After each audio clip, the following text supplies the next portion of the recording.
Flying blind on a rocket cycle?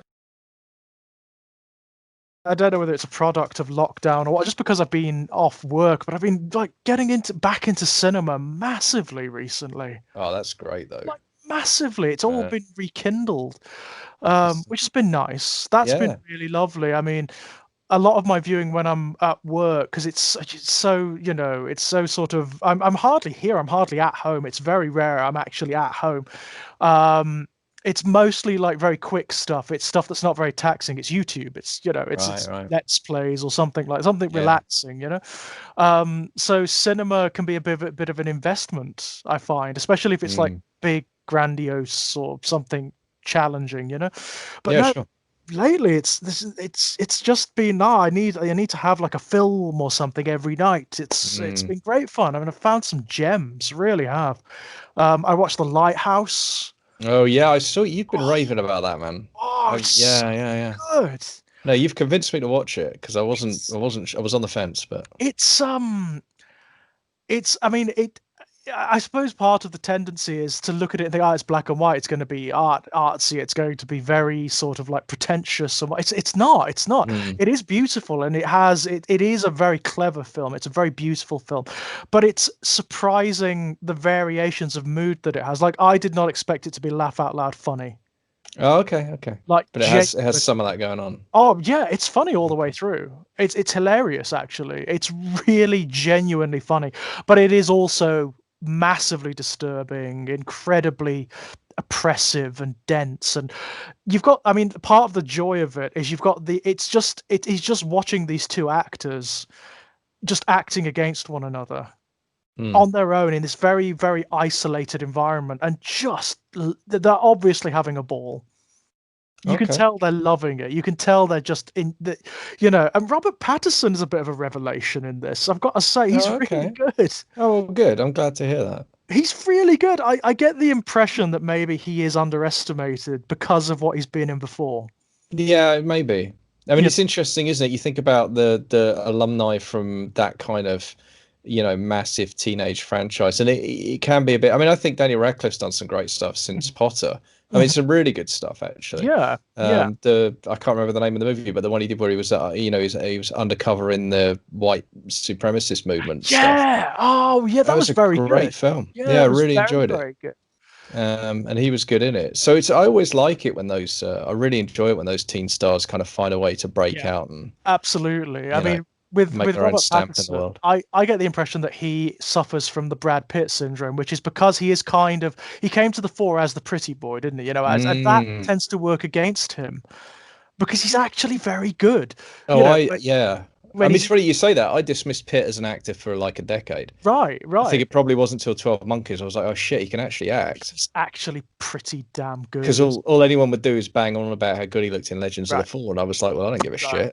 shit, Yeah, yeah, you of know. course. Of And then it course. was. Yeah. I think pretty sure it was 12 Monkeys. I was like, oh shit, no, this Yeah. guy's really good. I think it's probably Fight Club for me. Oh yeah, I was yeah. just like, That's a fucking fantastic performance. jeez, I mean, that for me, that's the one I hold up for Brad Mm, Pitt. mm, That's the one where I'm like, this guy is fantastic. I mean, he gets this material, and then you listen to the yeah. commentary, and it's like he's not just looking at the surface level interpretation of the original book, which a lot of people come away with.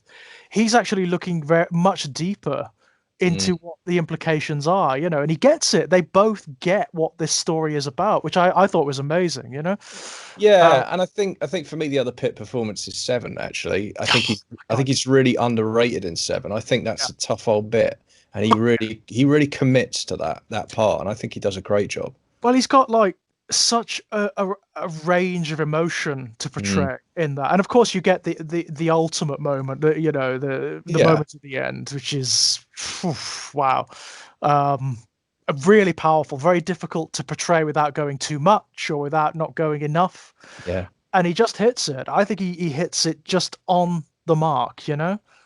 Yeah, but I mean I agree with that. But what I love is how I love him all the way through. In the sense, I really like how the way he portrays a character who just like he kind of he knows he's not quite bright enough to be doing what he's doing. Yeah, You know what I mean? And that that combination of insecurity, but also there is self-awareness. And Yeah. seeing and it's just he's constantly at war with himself throughout the entire movie. That character is at war with himself because he knows deep down he's not got the nous really for homicide detective. He's desperate to do it and desperate to do it well. And he's been able to front it out till this point, but you can't front out that job. You either got it or you haven't. And it's I just think it's brilliant. And I mean, it's encapsulated in the scene where he gets the cliff notes, right? I mean, that is the character personified. It's such a wonderful moment. But I think that's actually quite hard to play. I mean, I think he nails it. Especially if you are someone like Brad Pitt, who has a sort of public persona and a patina around them. It would be so easy to buy into that, wouldn't it? And to sort of come across as arrogant in everything that you do. I quite liked him in Interview with the Vampire as well. I mean, the character is annoying. Louis is annoying. I'm always with Lestat on that slot. It's like, that line at the end where he's like, oh, whining Louis, still whining. And I'm like, yeah, absolutely. I mean, come on, Louis, you're like immortal. You're stunningly beautiful, come on, stop whinging about it. Yeah. I think we've had enough of the whingy vampire at this point, Well, this is the trouble, isn't it? It turns out that once the floodgates opened, we're back to Pattinson, right? Poor oh my god. I mean, Anne Rice, what did you do? What did you bring down on us all? But the reluctant vampire. That's like blaming the Beatles for New Kids on the Block. It's it's not their fault that they launched boy bands and pop music by being the Beatles. You can't really blame it on them. I know. Although I do. But I mean, don't get me wrong. I kind of like the humanized vampire. I do. There's, I've Lost Souls. Poppy said, Bright, Billy Martin's book. Love it to bits. But what I like about that book is that it really captures like the exuberance of being a vampire, the sort of just the youthful abandon of it, the atavism, where it's just fun. It's just pleasure forever, and I kind of. There's something about that I really do find attractive, genuinely so, where they don't complain about it. They actually get into it. Yeah, I mean, I don't know. Because I find the whole, I mean, it's an interesting conversation. I always find that it's one of the ways I feel weird around quote unquote normal people is there's always that thing about, someone will say, oh, I wouldn't want to live forever anyway. It's like, what? Like I've never understood that as a kind of proposition. I'm not really bothered about death. I don't want to live forever. Like why what? And like on one level it's bullshit, right? Because it's like if you gave them if every 10 years you sat them down and said here's a pill that will guarantee you live another 10 years, they'd take it every fucking time. So they do really want to live forever. But it's a weird thing where it's just like people, I think people genuinely believe it of themselves as well, whether or not it's true, and I think it's probably a thanatic coping mechanism, isn't it? Yeah, it feels that way to me, but that might just be because my pathology goes the other way. Right. No, I agree. I mean, for me, it's not the notion of immortality. Continuation would be great. Yeah, perpetual continuation sounds great to me. I suppose it's the condition in which you live. Like if you age the entire time, that would be terrible. No, that would be awful.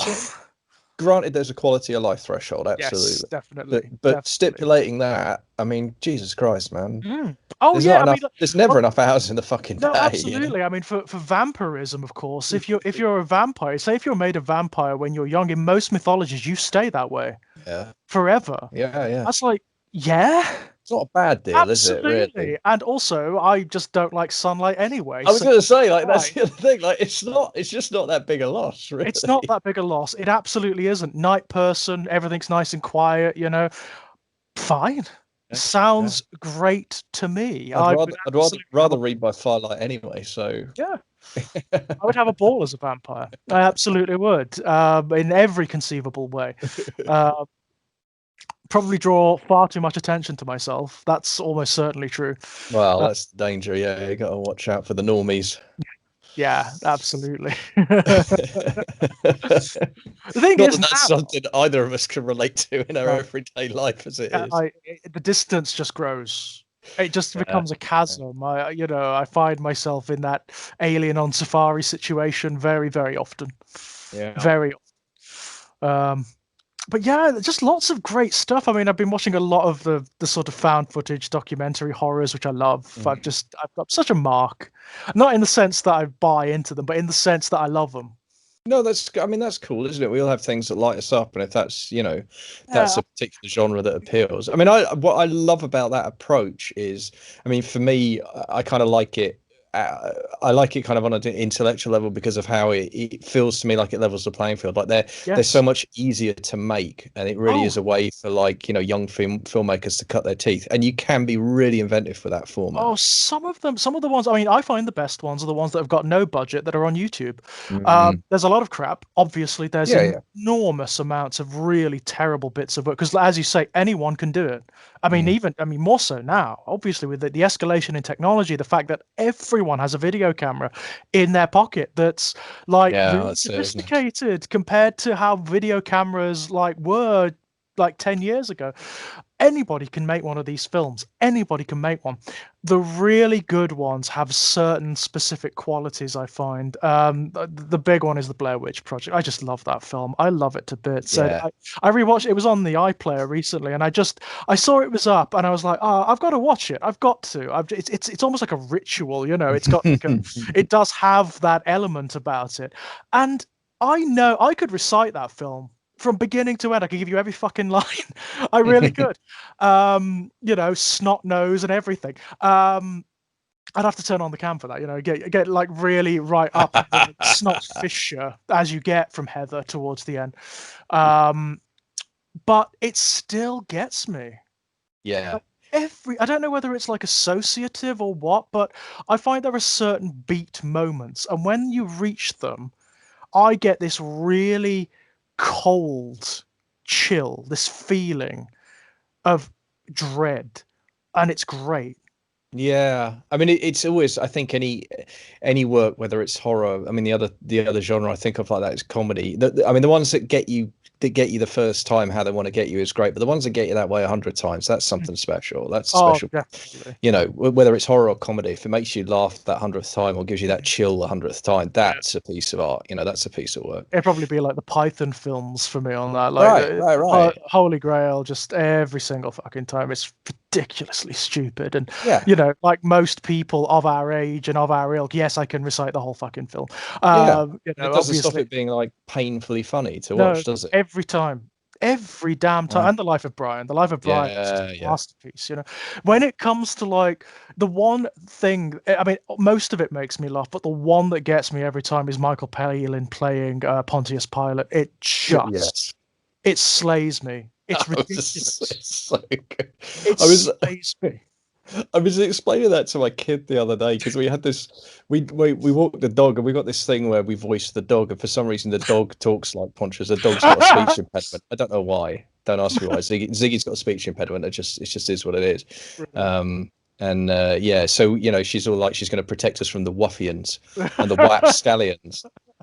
And my kid's just looking at me like, "What are you talking about? Yeah, like, right. what's a wapscallion, Dad?" And then I have to, and of course, I'm like, well, "Where did that even come from?" And I remember it's Life of Brian. It's The Life of Brian, yeah. He's this young who is this wapscallion? And I was like, "Okay, I'm just gonna have to explain this." Don't please like non sequiturs. Oh, about 11, sir. Yeah, that's it. Yeah, he had spirit. What's that? What's that? Spirit? No, bravado. A bit of daring do. About 11, sir. It's just ridiculous.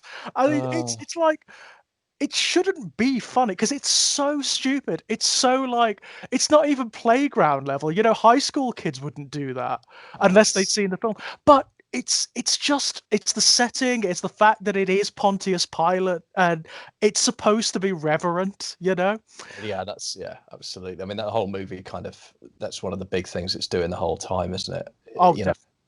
Yeah. It is taking like the biblical epic, isn't it? It's taking the old sort of biblical epic and it's lampooning it. It's puncturing it in a very specific way, and I love it. I love every moment of those films. They just make me howl. Yeah, that's it, isn't it? They just cut right through. I was just thinking, like, actually, as you were saying that, my mind was like, what's a found audio sound like? You know? Yeah, I mean, it's for me, it's like have you noticed recently, like found footage has evolved slightly? So rather than just getting like the Blair Witch Project style films where it's a film student's footage that's been found or whatever, they've Mm, evolved into like the mobile phone, right. Snapchat Yes. or Yes. Yes. Zoom conversation horror films. Sure. I think that's the future of found footage. I really do. I think there's so much potential in that. The Skype Mm. chat horror film, the WhatsApp chat horror film, where there's a lot going on the screen at once, and it actually incorporates the technology into the horror. There's a lot of potential there, I feel. Yeah. Absolutely. Absolutely. Well, and I don't know. I mean, I've got a theory that I can't remember if we've got into this before, but I've got this thing about like art forms should really play to their strengths. Hmm.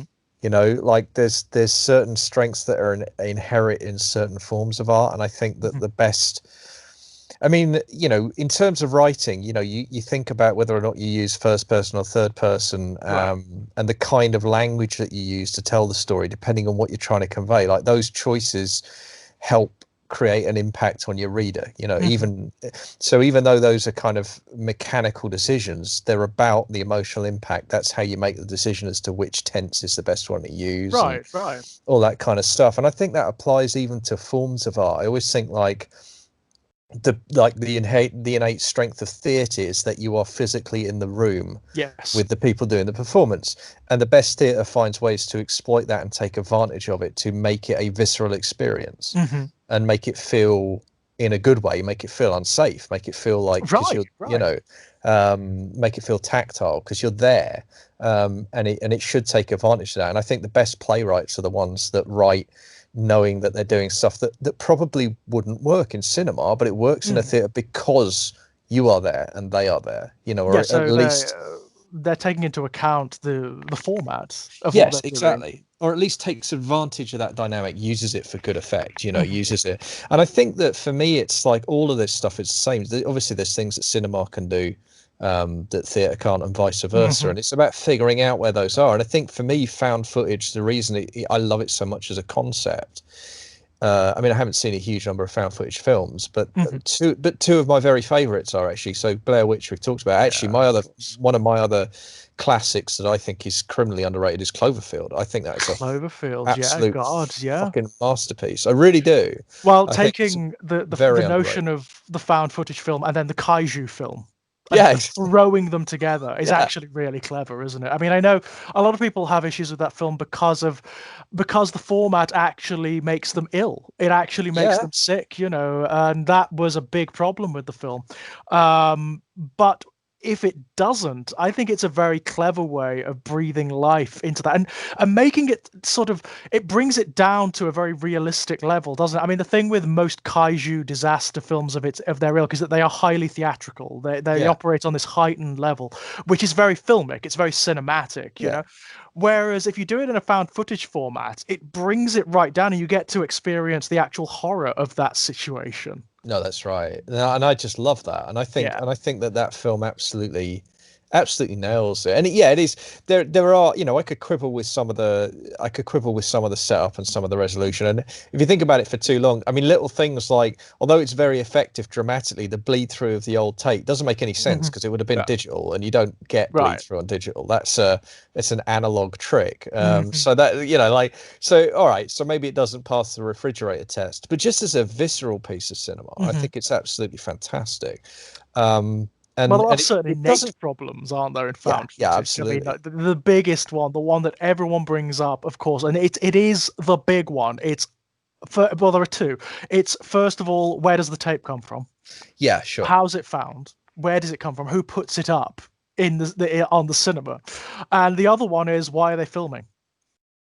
Or why Right. do they keep filming? Yeah, yeah, absolutely. And those are the two problems. I mean, interestingly, Blair Witch directly attempts Mm. to address both of Oh those. That's yeah. one of the reasons that it's so good. And obviously, as we've discussed before, the way they incorporated that into the marketing was just genius. It's so clever. I mean, this is why the Blair Witch Project works. For me, it's one of, if not the best found footage horror film thus far. Simply because, first of all, you've got the directorial techniques. And what makes found footage work for me is if it has that air of verisimilitude. So if it doesn't feel like a traditional narrative, or like, even though they often are, it doesn't feel like it. So the acting, the lines, they feel naturalistic. And the way the Blair Witch Project achieved that is that there wasn't a script. Well, I was going to say, yeah, I mean that's why. So they leaned into the premise by, and again, this is what we were talking about, right? You apply the correct technique to create the effect you want.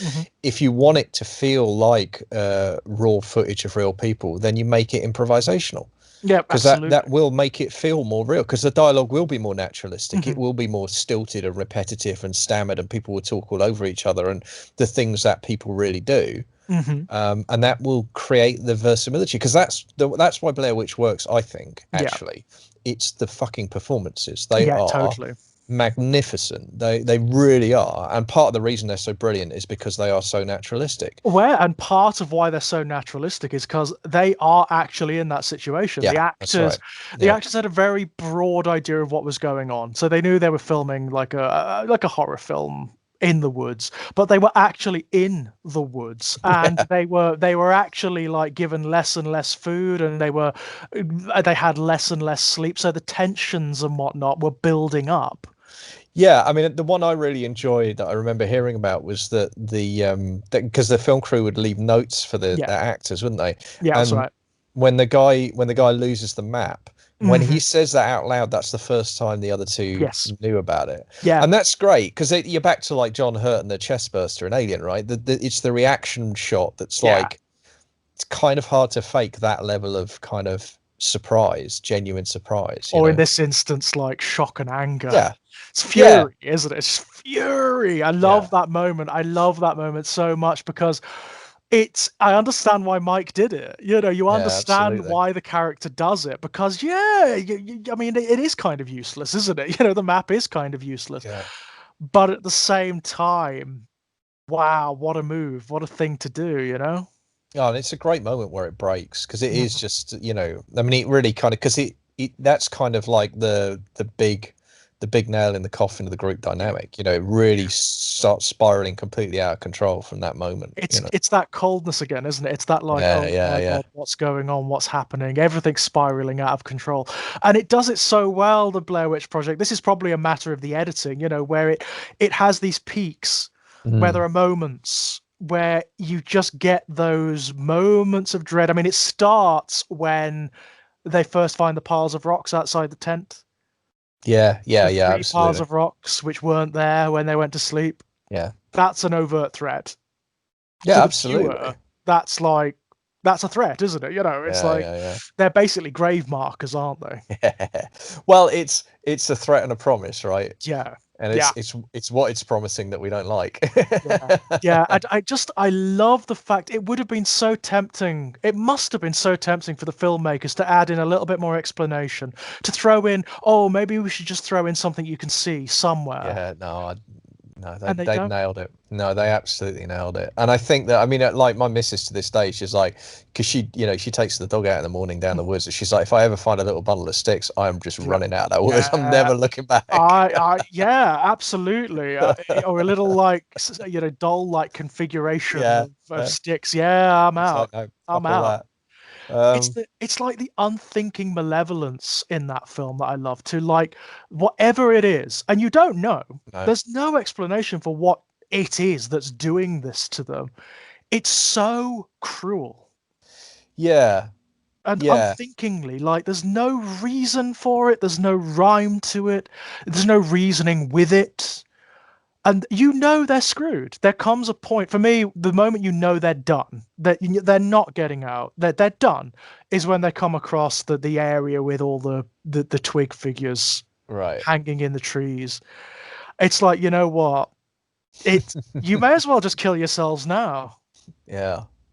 And I mean, I don't want to put too much weight on this, but I think that it's an interesting, the other thing that's really effective about the film is that it ties into if not genetic memory, if not that level, then certainly a deep-rooted mythological fear of. I mean, Lost in the Woods is an absolutely archetypal terror. It's fairy tale, isn't it? It's It fairy is. tale. And you know what? They know that. I mean, it may not even be Yeah. a conscious thing, but they do know it because even the stories of the Blair Witch are kind of fairy tale. Yeah, but I also think that it's fairy tale, but I think it goes back. I'm willing to bet that when we were sitting around a fire, just starting to grasp some form of verbal communication or sign language and verbal communication, I'm willing to bet Lost in the Woods is one of the first stories we told each other. God, yeah, absolutely, yeah. Stay out of the woods at dark. Stay by the fire. Yeah. Stay in the light. Yeah. That's what it would have been. I mean, that it is a scary prospect. I mean, have you ever been into like woods at night?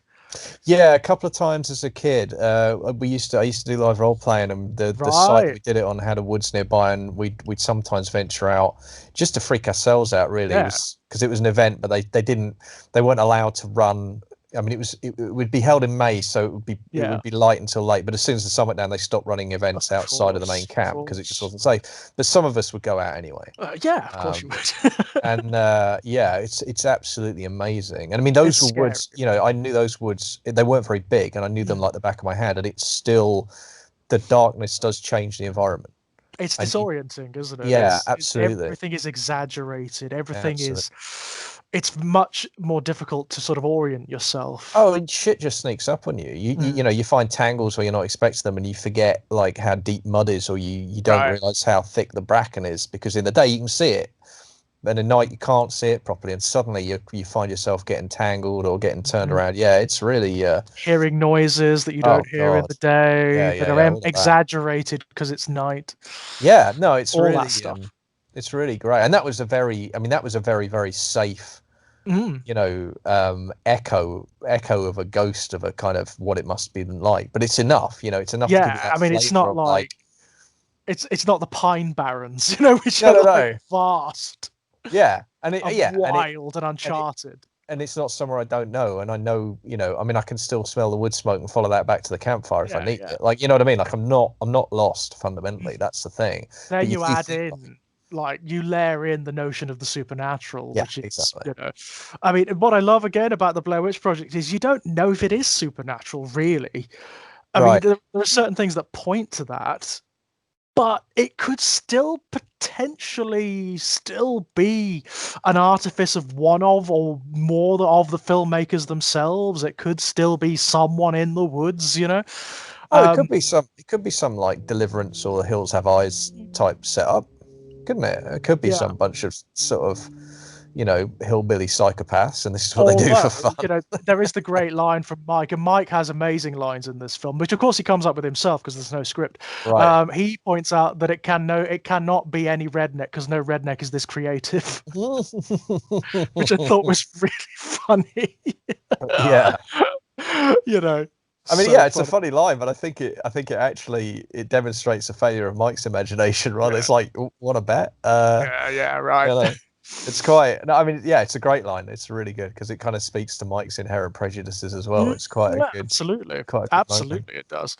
I mean, I think about. It's funny thinking about that. The other piece, because I read it fairly recently. I was vetting it for Kiddo, and she's not reading it.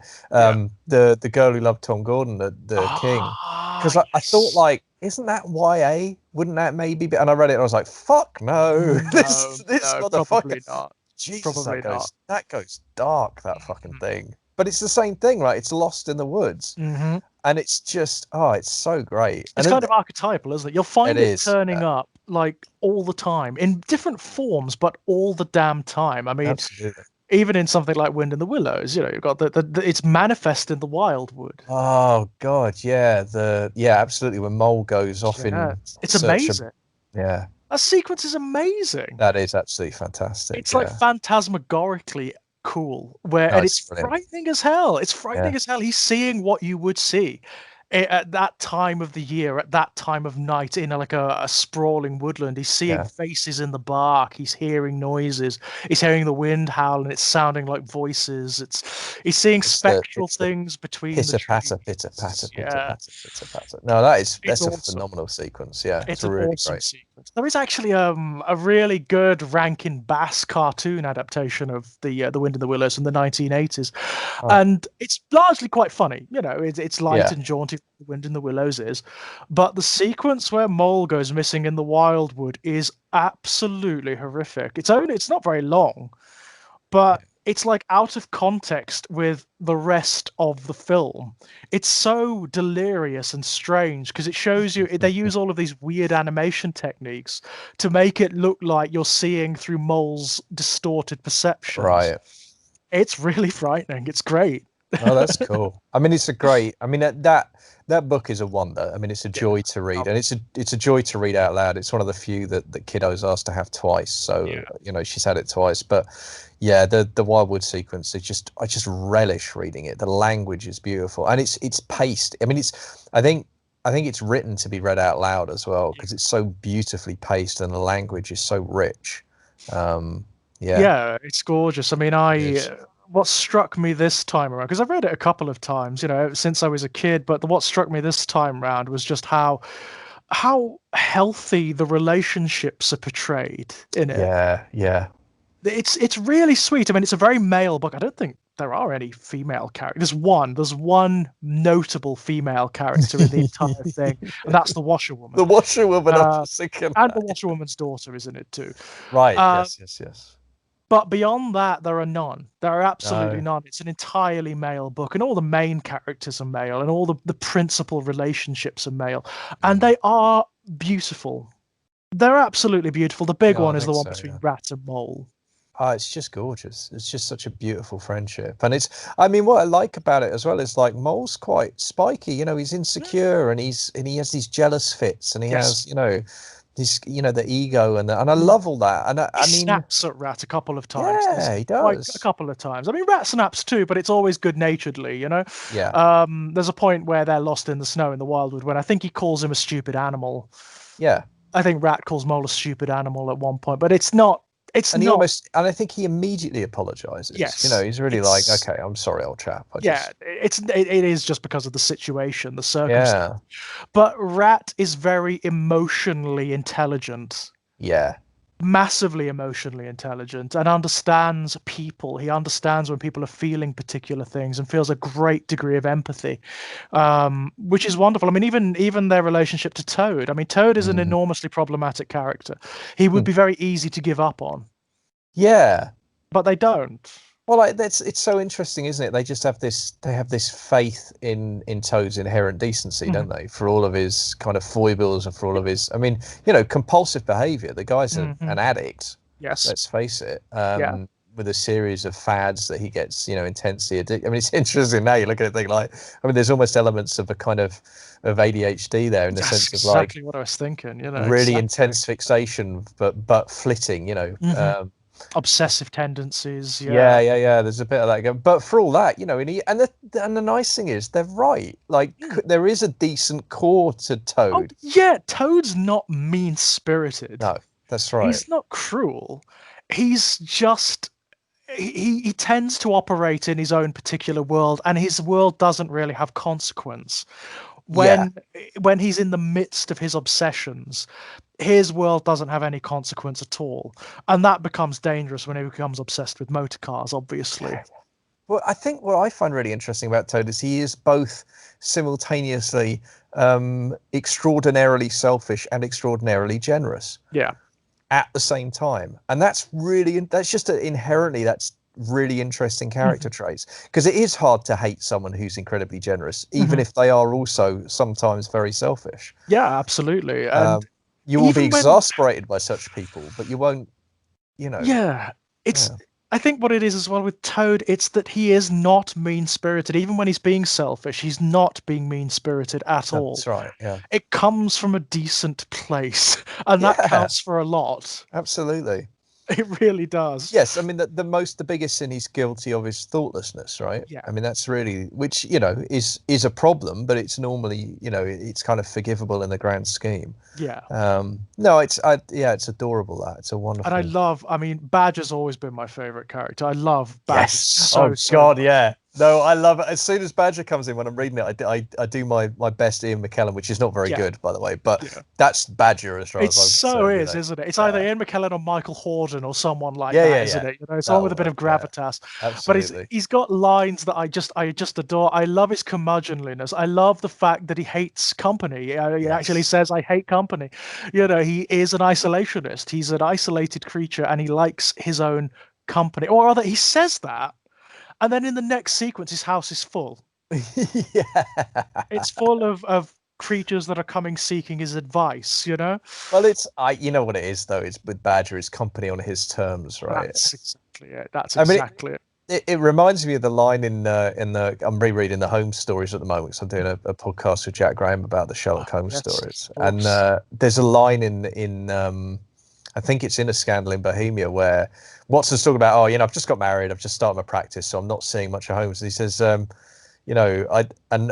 been busy with my practice, and Holmes, who hated society with all of his bohemian soul, is content to be ensconced in Baker Street and receive visitations. As and when people had problems to bring to him, kind of thing.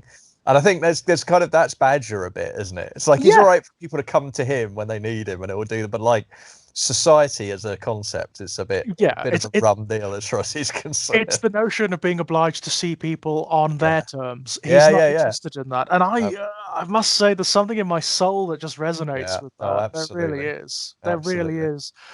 I mean, people do have to understand that I don't really do things like weddings and stuff. It's just the way I am. For me, it's hell. Yeah. It is hell. It's hell. I just can't. Oh no. And there's a great, actually, the Rankin Bass adaptation. He does. I mean, it does have musical numbers. Badgers is superb. It's I Hate Company. Nice. And it is absolutely superb.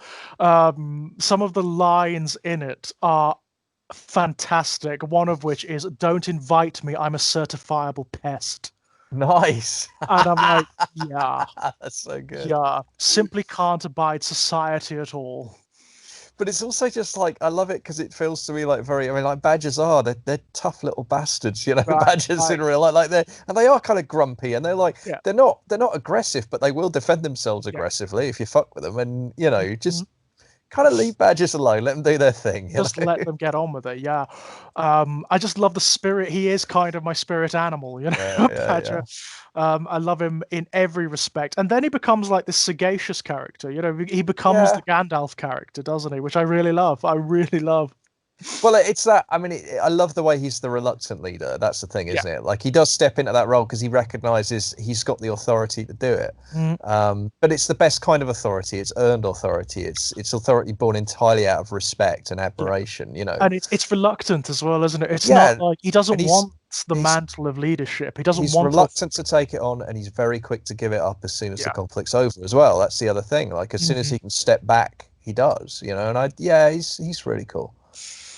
And it's just those moments where it's nothing. Like, there are chapters in the book where nothing occurs as such. It's just the characters talking to one another. And I love that. I love it to bits. There's not much in the way of plot to the book. There's not much in the way of narrative. It's just moments. Yeah, it's a series of, I mean, it's almost a series of interlocking short stories, isn't it? Because you're right, the nearest thing to a through line is kind of, I guess, the final third of the book, maybe, with Toad getting arrested, and and that's got a bit of a narrative shape, but everything up to then is very episodic. And I think that's deliberate. I think because there's a microcosmic moment that kind of illustrates that, where I think they're having their first picnic after Moles dumped him in the river, and I think the otter turns up, if I remember rightly. Yes, that's right. And they have a conversation, and then he just disappears suddenly. He just goes. And there's this wonderful bit about animal etiquette, where if an animal disappears suddenly, you just carry on talking like they were never there. Yeah. And I'm like, that's really fucking interesting. I think it goes in, it's very brief, but he goes into like how every animal is its own thing. Yeah. It's elementally its own thing, and is about its own business. Yeah, but I also think it's a commentary on, like, most of the animals are prey to some predator. Hmm. And it's like, well, if they just disappear, okay, Yeah, gotta get on with it. That's absolutely. Yeah, absolutely. just what it is. But I mean, I was just this time round, I have been consumed by the relationship between Rat and Mole. It's beautiful. Oh, It is really beautiful. I mean, they it's live great. together, Yeah. they come to live together. And it's physical, they hug, Yeah. they hold hands, it's Yeah. sweet, It's a beautiful, beautiful portrayal of very affirmative male relationships, very Yeah. positive male relationships. Yeah, and they're not ashamed to say they love each other. It's really No, just not it's at all. There's a really sequence. lovely. I think it's when they go off it that Toad kind of coerces them into going off in the big yellow cart because his thing is camping. He's got this thing about camping. That's right. Um, and neither of them want to go. Neither of them want to be there. And they're sort of sleeping on opposite sides, And I think Mole holds out his hand and Rat takes it while Yeah, they're that's right. falling asleep or something. And it's just such a beautiful moment, sweet, not made a muchness of. It's just a moment, because I they think, both want to go yeah, home. I think that's the key. Like the delicacy of the touch in the writing is so much of what makes it work.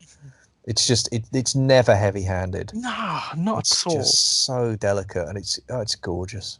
I mean, what makes me sad is a lot of the modern printings don't have the chapter with Pan. Right, Piper at the Gates of Dawn gets cut all the time. That's all the time. Why? yeah, because the religious right don't want it in their schools. Oh, that's so annoying. It's beautiful. Because it's I fucking love fantastic. that It's my moment. favorite chapter. It's my favorite moment. I think it's Right. absolutely fucking brilliant. Well, they deal with things like metaphysics and Yep. death, and Yep. it's so sweet. It's so beautiful, and I miss it when it's not there. Yeah, no, absolutely. It's magical. It's spiritual without being religious. It's a really powerful moment, and it's got, for me. I mean, I think, again from memory, it's kind of slap bang right in the middle of the book, and it's almost the hinge that the whole story. It's almost like the climax is in the middle, Yeah. and the rest of the stories ripple out either side of it. For me, it's the central. It's the absolute core of the narrative. Yeah. And it's a real, yeah. I think when adaptations cut it, they miss the point. I mean, interesting. I saw it at the well, no, wait a minute. I saw it at the Barbican as a kid, and it was Griff Rhys-Jones as Toad. Okay. So that worked pretty well, because it's got that kind of energy, and it was, I want to say it was Richard Pryor as fucking Ratty or Moldy. I think Moldy. Right, okay. So it was a pretty fucking good cast. Good cast, but they did it. They did Piper at the Gates of Dawn, and brilliant. they had them standing on the stage, and they were just looking up at this light that was kind of pinning them to the stage, kind of, and it was wonderful. And the Pipers, conversation just came over through the speakers, and this big kind of rolling voice, and it was just like, yeah, pretty. Because I assumed they weren't going to. I mean, even as a kid, I was like, oh, they're not going to do Piper though, are they? And then it was like, boom, and it was like, yes, brilliant. Yes. Most adaptations don't have it. I mean, even the superb Cosgrove and Hall series doesn't have that. No, tragically. Very sadly, and that is one of the better adaptations of the stories. It really it captures the essential soul of the stories. I think we're going to be covering it on a future episode, aren't we? I think Alistair Stewart said he wanted to come on and talk about it. So wonderful! Yes, that's right. Yes, of course. I'll have to set that, because I found the DVD recently, so it's very good. I'll give it a rewatch, and then we'll set a date if Alistair still wants to do that, because I think that would be absolute brilliance. By the way, ladies and gentlemen, we are going to we will get onto it. An hour in, we will get onto this. As you've no doubt guessed from what you've just heard. Well, again, obviously, we're going to be talking about Flash Gordon. I mean, that was, what? I think that's probably our smoothest segue yet. I think so. They're not even going to notice that's happened, Not at all. We led into that sublimely, I would say. I'm trying to think in my head now how you would interlink all those subjects to form a pathway to Flash Gordon. I mean, talking of unique pieces of work, I think that's probably all I can do, really. Well, actually, I mean, we were talking about how well-meaning a piece of work The Wind in the Willows is, and I think this is too. Okay, that's not a bad way in, actually. Yeah, that's interesting. This film, I loved it as a kid. I Yeah. loved it as a kid because, as a kid, it's big and bravura and just so many colors and costumes, and it's just fun. It's like a big old cartoon, isn't it? Yep. As an adult, I love it because it's like a co-conspirator. The way the film approaches its audience is so well-meaning. It comes at you and it's like, you know what? This is gonna be stupid as all hell. It's gonna be big, it's gonna be brash, it's gonna be loud, it's gonna be colors everywhere, and it's gonna be great fun. So just come in. Don't just turn off your mind. Don't question it. Don't think about it. You'll have a good time. All right? Yeah, it's like trust me, take my hand. This is gonna be fun. Yeah. That's it. And I've just got such time for that. I've got such enormous time for that. I mean, I do tend to get an odd sort of a bizarre kind of prejudice, I suppose, in many respects, because a lot of people, certainly who listen to the podcasts and whatnot, think that I only like art house, highfalutin stuff I can get my intellectual teeth around, and it's just not true. I've got enormous time for big brash B-movie shit that knows what it wants to do, knows what it is, and just goes for it. I mean, it's interesting. So, like you, I loved this as a kid for very uncomplicated reasons. It's a very kid-friendly movie in some respects. In some respects, there are some respects I'd like to get into, because there is a thing there, having watched it with adult eyes, where I'm like, I'm glad I didn't watch this with kiddo, actually, because some of this is a bit. There's an odd element to it. There are these odd moments in Flash Gordon. Ostensibly, it is a big, stupid, dumb film that's full of the best costumes ever. Oh God, they're wonderful. Yeah. I mean, like, just you look at just one character. Just look at Ming the Merciless. His wardrobe is insane. God, it's fantastic, isn't it? He's got it's a different costume in every scene. Yeah, absolutely. No, it's absolutely amazing. But I think that for me, coming to it as an adult, I mean, to build directly on what you said, you talked about the kind of art house considerations. One of the things that I've been kicking around for a long time now, and I don't know what I'm doing with it yet, but one of the tensions I observe in horror fiction particularly is the kind of, there seems to be a really interesting literary / pulp divide. I'm increasingly come to the opinion that it's not really a divide at all. It doesn't really exist. Actually, most work is on the spectrum somewhere. But what I've realized, what this film really did for me was kind of reaffirm for me, like, I absolutely, because I say it, but I'm not sure I always believe it, but I realize I do believe it. I do fucking love pulp. Good pulp is as good as anything.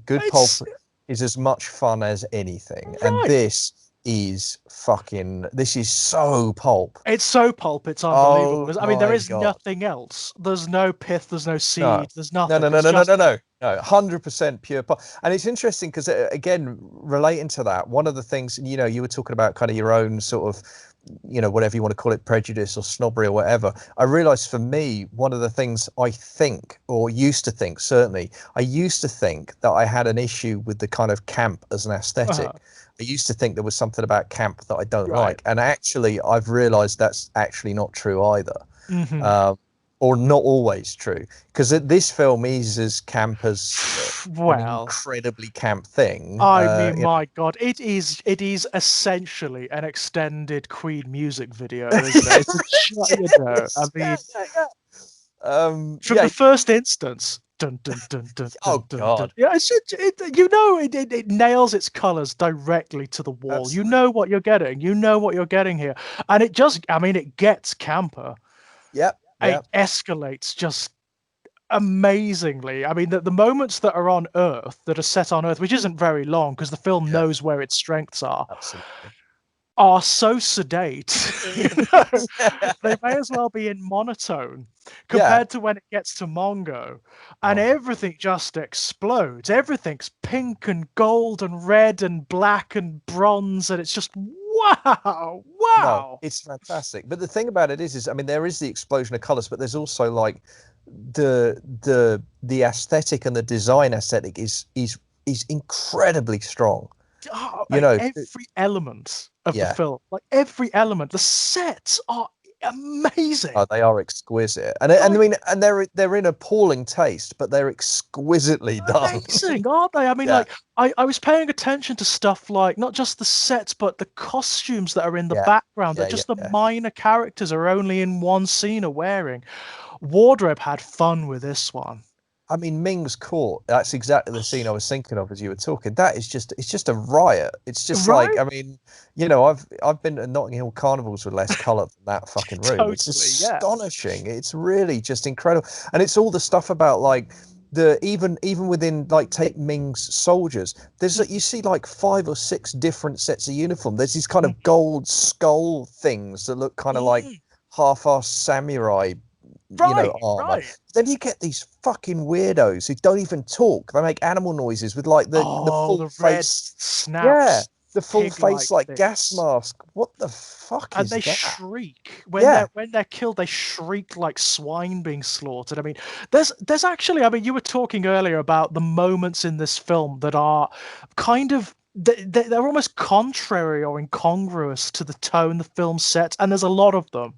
Yeah. That's one of them. Everything dies weirdly. Yeah, Have you noticed no, that? it's true. It's true. Like they all have weird like death cries, all of them. Some of them melt, some of Yeah. them decompose or it's weird. I mean, even like, you know, the first execution, which is a wonderful scene where the guys are like, I have nothing to offer my loyalty, and Ming's like, throw yourself on your sword, and then he tries to kill Ming. And Yeah. dude's got I've made a note. It was either blue or green blood. I can't Yes, remember that's which. I think blue. But it's just like, you know, why? Yeah. And I wonder if part of it's just like, well, you couldn't get away with stabbing a guy and having it be red blood and still be a PG movie. I mean, I do wonder, you know. That might be it. That might be it. You know, that's the kind of absurdity you do often come up against when it comes to that kind of censorship. You know, oh, you know, the guy's physically stabbing himself on screen. You know. Yeah. It but is it's blue, okay and if it's just blue like, blood. if it's blue blood on the sword that it's he's fine. pulling out of his midriff as the guy collapses in a fucking heap. Oh, all right then. I mean, there is a sort of as gratuitous as it is. There is a kind of narrative purpose to that as well. It shows you just what Ming's court is like. You know. Oh yeah. I mean, one thing I love about Ming, the way he's portrayed, and you get it right at the beginning, you know, where he's just playing around, where you haven't even seen him yet, and the first scene is him like, yes, let's just I'm bored, let's just casually devastate an entire planet because I'm bored. Yeah. I love that. No, that that's kind of villain, you know, that opening voiceover is hilarious. The whole thing is just so funny. It's so camp, like you said. It's so camp. It's so ridiculous. There's nothing deep about Ming as a character. He is just the villain archetype. He's just a bastard. Yeah, I mean I think that's true. But the interesting thing about his portrayal, though, is, I mean, one of the things that the movie does that I think is really interesting is it's kind of, even though it's this big camp dumb action movie, I actually think it does a better job of delivering like a core anti-fascist message than a lot of the Marvel stuff has managed. Interestingly. Oh yeah. Because the thing about Ming is, yeah, he's not much more than two-dimensional, but he is very kind of explicitly encoded as a fascist, you know. And there's, I mean, it's not. I was about to say it's not subtle. That feels like a redundant thing to say because it's just flash. Nothing in this film is. Just assume that everything I say is preceded by that statement. It's not. But you know, there's the opening scene where they're walking into the court, and the doctor, you know, Zarkov says, "Hey, hopefully it's a police state, because if so, they'll be looking for someone to lead a revolution." Which is just like, it's a fucking great. I mean, you know, let's leave aside the kind of, that's not. I don't know what the fuck you call that as a kind of level of optimism. Like, we're in a police state, great, we can start a revolution. That's some next level optimism shit, man. That's brilliant. I mean, what the hell I know. Is it? I mean, that's like, no, subtext. What the fuck is subtext? What fucking subtext? Exactly. You know, who gives a shit about subtext? We're going for the full text here. Yeah. But what I like about it is when you do get a grasp of how Ming controls his kingdom, actually his techniques are classic. He does use the classic fascist technique of you set up people in competing power structures and make them compete with each other.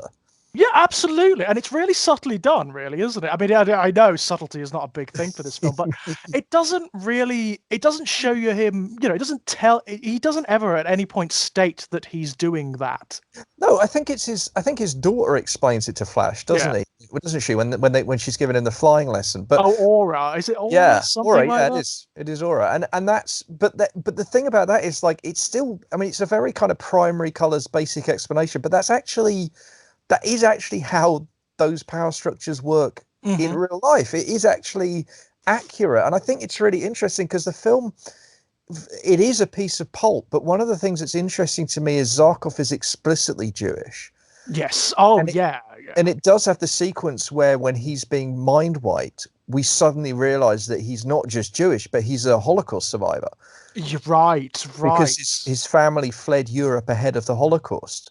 And Hitler is referenced in his memories. And there's that kind of moment where God, that sequence. Clytus just smiles and says, Hitler appears on the screen, and Clytus smiles, and now he had vision.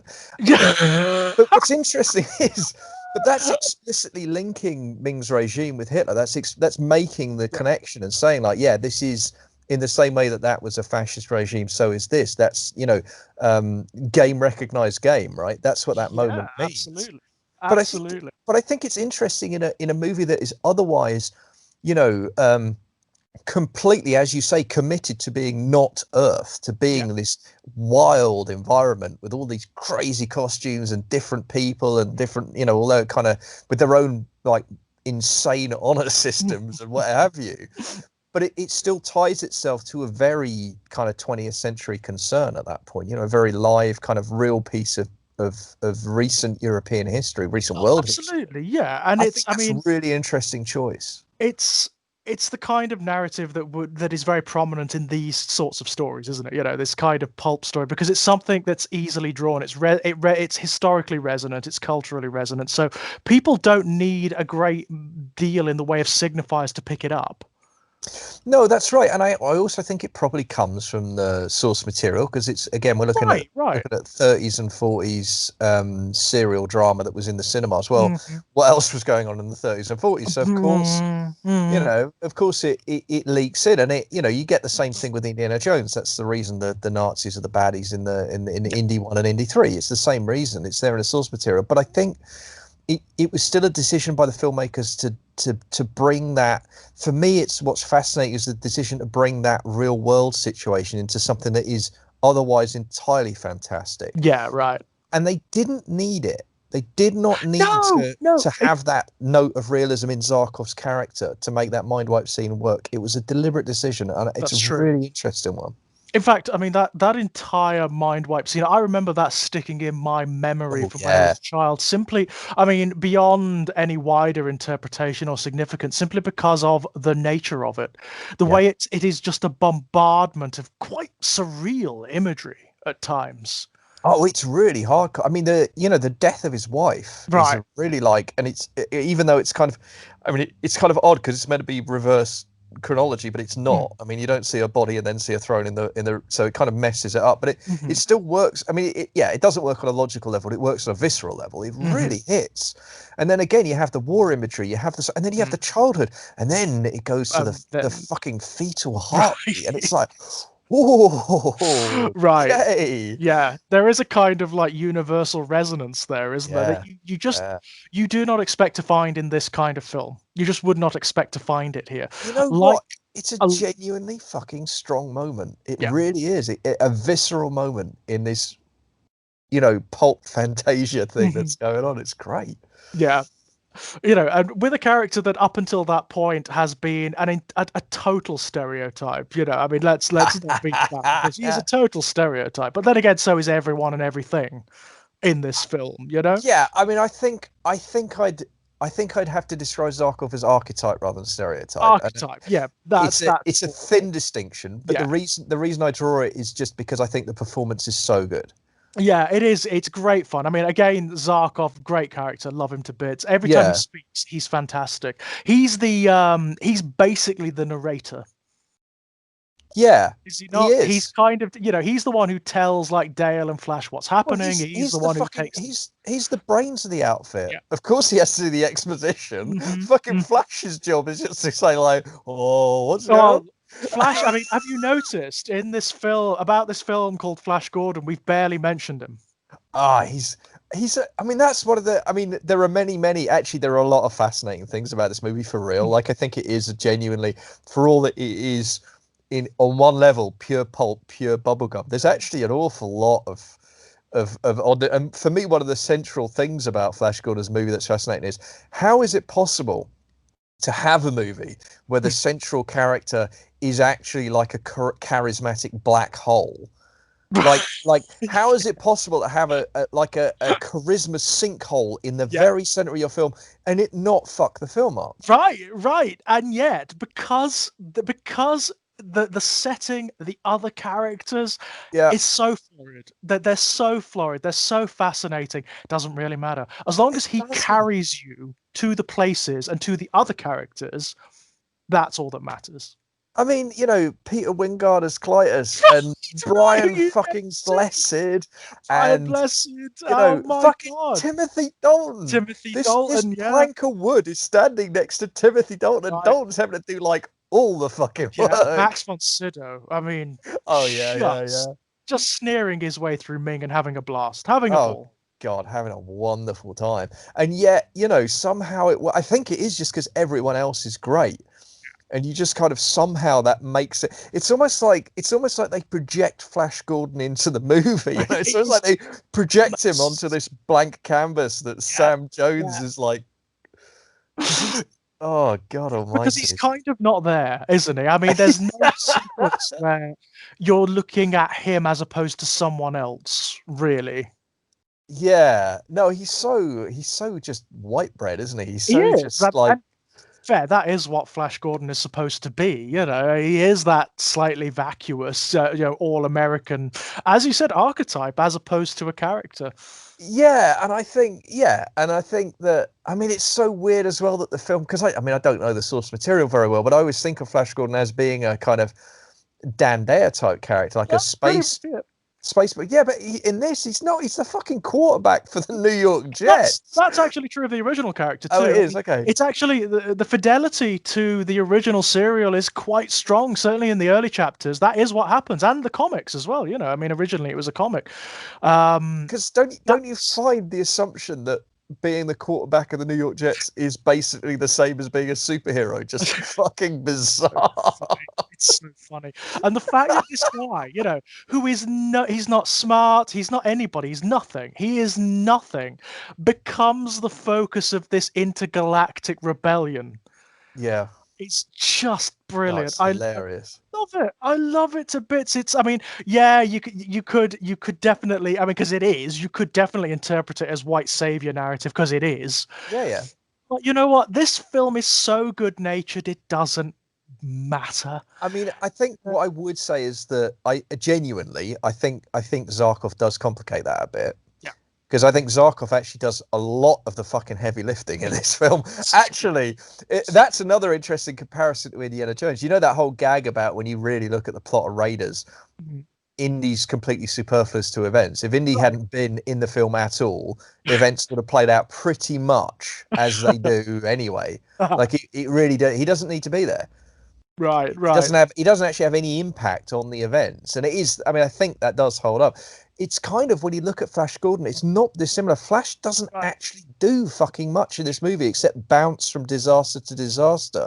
Well, that's a Well, funny point, actually. I mean, because you are right. I think you're absolutely right. If you look at like the tensions that are already there before they yeah, ever even arrive, something's going to happen, isn't it? yeah, Something's going to happen, like with Voltan and whatever Timothy Dalton's character is called, Baron. His name is the Baron. Baron, Yeah, isn't it? yeah, yeah, That's right. yeah. Something's happening there anyway, isn't it? There is like a simmering rebellion against Ming anyway. Yeah, I mean the idea. I mean, and actually this is another interesting thing. I mean the core message of Flash Gordon and what he does and again, this is explicitly an anti-fascist message. Is you beat fascism through unity. Yeah. What Gordon does is he brings together, because what Ming does is he keeps the factions separate by keeping them fighting each other. Yes. And what that means is they're constantly at war with each other. That keeps them weak and it keeps them divided. And that's how Ming rules. Ming knows, as all dictators do, that you can't stand up against a mass of people if they're united in opposition to you. So you have to find ways to oppress them. And one of the ways you oppress them is you split them into factions and let them fight each other. And that's something that's going on throughout the film. And what the film tells us is Flash Gordon is the one who teaches them to work together. But really, it's Zarkov. It is kind of Zarkov. Because he's the guy at the start who literally says, whoopee doo-dah, it's a police state. That means they're ready for a rebellion. All we need to do. And Zarkov kind of almost kind of pushes Flash into becoming the figurehead, like he's almost like Flash interestingly, it's accident, isn't it, really? He's just like shipped into various. At no point is Flash actually in control of what's going on. I don't think a single moment, no. Which is adorable, isn't it? It is. It is kind of adorable. And just by sheer luck and happenstance, he happens to come to this point where he's arrived at the right time. Yeah. He happens to be in the right place at the right time with every character and say the right things that ultimately brings them together.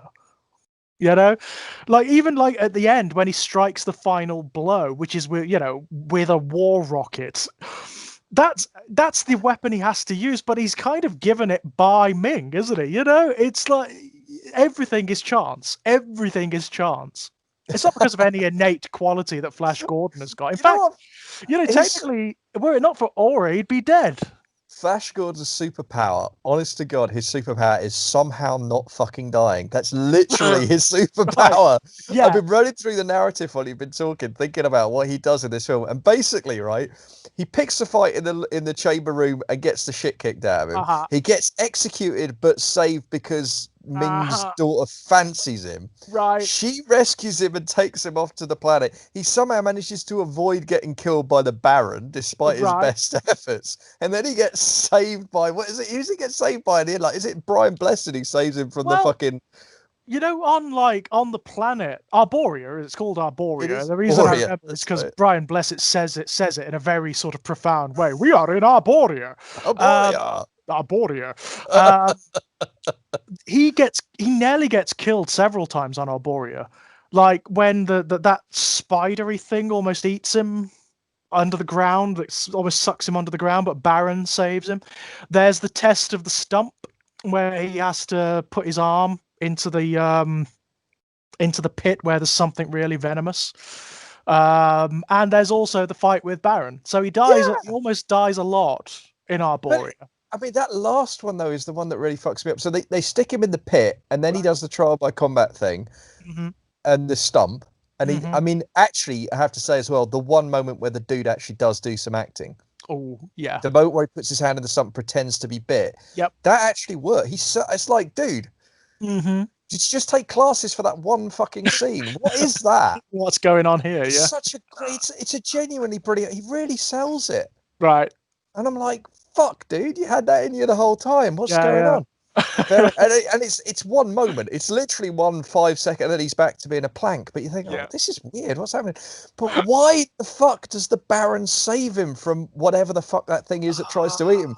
Because he saves him, and then he's literally about to fucking kill him. And I'm like, why didn't you just let it eat him, motherfucker? Like, if you want him dead, just let it eat. Just see when you see like the blonde mop sticking out the top of that thing. So, all right, job done. No, shoot the thing. Get him up and then get ready to stab him. What the fuck is this movie? And then they end up fighting again in the Cloud City. Right. They have and he picks that fight, right? The Baron's like, I choose Flash Gordon.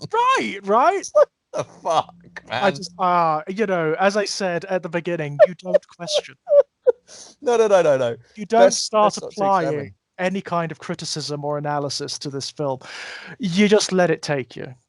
But it's like even right through to the end. So then he gets trapped on the fucking thing, and then it gets blown and all the birdmen fly off and fucking leave him, which I love. And then he ends up on an escape pod, and you're like, wait a minute, why do birdmen need a flying escape pod? That doesn't make any fucking sense. But, oh, whatever, we'll go with it. Yeah. And I love that. You know, he's blind at that point as well. There's the line, you know, he ends up contacting Voltan somehow, you know, just go with it. He's on another planet, but he can talk to Voltan via radio. Just don't even. But, you know, I'm flying blind on a rocket cycle. And then Brian Blessed repeats the line, flying blind on a rocket cycle. It's, yeah. But I love that, because I love how, like, he doesn't even really persuade Voltan to join him. It's more like Voltan says, like, yeah, you know, as soon as I let you die, I realized that was a mistake. I'm kind of pissed off with myself. Right. It's just like, oh, fine. And that's the way Brian Blessed plays it as well. It's like, oh, well, yeah, fine. And then they have the great punch up, and then literally, what Flash Gordon's fucking plan is for the grand finale is, I'm going to steal this spaceship and fly it at the fucking Imperial Palace. I'm just going to fucking go at it. You know, that's it. And it's like, what about the laser defenses? I don't care. I'm just fucking flying. I'm just going to go for it. The lightning shield is going to, no, fuck it. This is my plan. He doesn't know at that point, does he, that like Dale and Zarkov are actually like destroying the laser defenses. He's just going to do it, isn't he? You know? You're fucking shit-brained. I haven't died yet. I'm just fucking keeping going. It's hilarious. To be fair to him, at that point, given what he has already survived, maybe he's weighing the odds. Maybe he's like, well, you know. You know what it reminds me of? The Terry Pratchett gag about it's 1,000,000 to 1 shot, but it might just work. You know? Yeah, 1,000,001 chances come up 9 times out of 10. 9 times out of 10, exactly. That's fucking Flash Gordon is the living embodiment of that principle in this fucking movie. That sequence, the fight, I mean, there are lots of really great action sequences in this film, but the fight on War Rocket Ajax, it's fucking fantastic. It's so good. It's really, so good. Real fucking brilliant. Yeah. It's with like, it's a great sequence, but you know when the War Rocket first emerges through the cloud and you get like this really well shot, like really scary sequence where it's really sinister and frightening, and it's like, whoa, you get this chord of music and it emerges. It's so cool. It's so well done. Yeah, and they build it up, don't they? The kind of the phrase, again, you talked about the repetition. That is one of the things the movie does a lot. The phrase War Rocket Ajax, that comes up like the way and the tones in which it's dispatch War Rocket Ajax. You know, it's like bring back his body. Yeah, and between that and the soundtrack, which is like fucking so great. Yeah, that moment when it comes out of the like purple, which looks poisonous, doesn't it? It looks like it looks like poison gas out of a Man from U.N.C.L.E. episode or something. And I love all that. And the model work, I think, is, I'd have to charitably describe it as a variable. Some of it's not great, but that is a fantastic model. Oh, they put a lot of time into that model. It looks amazing. Yeah.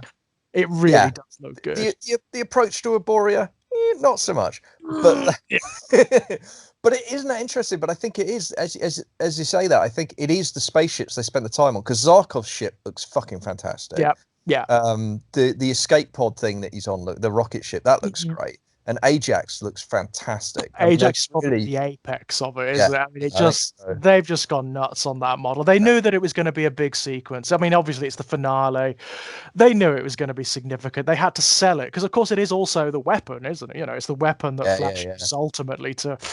I mean, I love that too. I love the ridiculousness of it. So, like, Ming sees this bloody ship coming.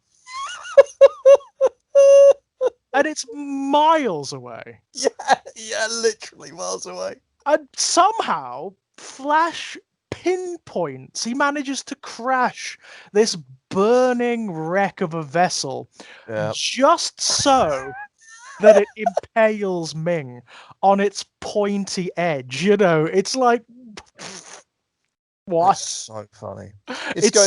It's the fact that it's going fast enough to impale Ming, but slow enough that it doesn't just tear the entire top of the building off and then explode. Right. As well. Like, that's real fucking eye of the needle shit to get that. Like, I mean, you know, Flash is a skilled guy, clearly, you know. I'm not convinced that velocity even exists. I think No. if you do one, you do the other. I'm not like the whole thing is just so wonderful. It's so It is. batshit. It's so stupid. It's Yeah. so ridiculous, and yet dramatically and in context with the film, it so works. And yeah, and Ming's death is so fucking weird too. I love that because he collapses, but and he's clearly hurt. You know, he's been run through. That's no one's idea of a good time. But like he's collapsing, and the ring starts going. And you think, oh, he's going to do his mojo. He's going to do, and then he just vanishes. Like, Apparently into the ring. Like, what the fuck was he the genie of the ring the whole time? What is this shit? Right. What Is a he doing like fucking it's like ending. some master shit from Doctor Yeah, Who? yeah. Oh, it's It's like- totally. I mean, yeah, it's totally that, isn't it? And that's what it's kind of evoking. Is that kind of again? It's the pulp thing. Like the villain Yeah, is never truly defeated. dies. There's some essence of the Yeah. villain left somewhere. Yeah, Yeah. definitely. But I love that. I love the fact that like there's a magical element to everything too. There Yes, is an almost absolutely. like metaphysical thing going on here. You get it with like Aura's got some slightly like telekinetic abilities, doesn't she? Yeah. Well, And they Ming- have telepathy as a technology. That's an interesting thing. They give Yeah. it a technology, but it's in there. But I think even like the symbolism of Flash being executed and the Doctor giving him the shot that brings him back to life. But I mean, Aura deliberately evokes Fairy Tale when she kisses him and says, Oh, of "I brought course. you back to life with a kiss." You know, and it's Yeah. they know the imagery they're playing with there, and and that's metatextual, right? Because that's like, I mean, again, if you think about it for 5 seconds, like really, they have Sleeping Beauty Yeah. on this alien, really? Uh-huh. That doesn't make any fucking sense. But the film understands that the symbolism that the audience will recognize the symbolism, Yes, of course. so it's happy to play on it, and I think I mean, that's it's really fun, you know. It is fun, isn't it? And again, it's part of the good nature of the film. The fact that Yes, I mean, it's like that's if a you good stop point. to think about it for 2 seconds, it just falls apart. Like, oh, okay, so all of the people of Mongo. By the way, Mongo is very cosmopolitan. There are lots of different creatures in Ming's palace. They Yeah. all breathe the same air. They all operate at the same like pressures and gravity and everything. Speak the same language. All right, speak the same language. Yep. Yeah, and you know, these aliens from Earth turn up speaking English and everyone understands everyone else. Okay. Fine. Yeah, I mean, the aliens all speak the same language as each other. You could cast that as an artifact of Empire, I guess, right? I mean that because that's one of the things that Empire does. But yeah, but then you fuck it up by having the Earthlings in there because it's like, well, hang on, Hang on. But they all speak how American English. right, right. Okay, then. Yeah, I love it. I love that. And when they, you know, you just don't question it. You just let it go. You let it go. I mean, again, like you said, I mean, Doctor Who did that for the entire classic series one. It wasn't until New Who that they figured they'd better actually have an explanation. So they just grabbed one of the fan theories that was popular and went, yeah, fuck it, we'll have that. Yeah, why not? I mean, yeah, no, absolutely.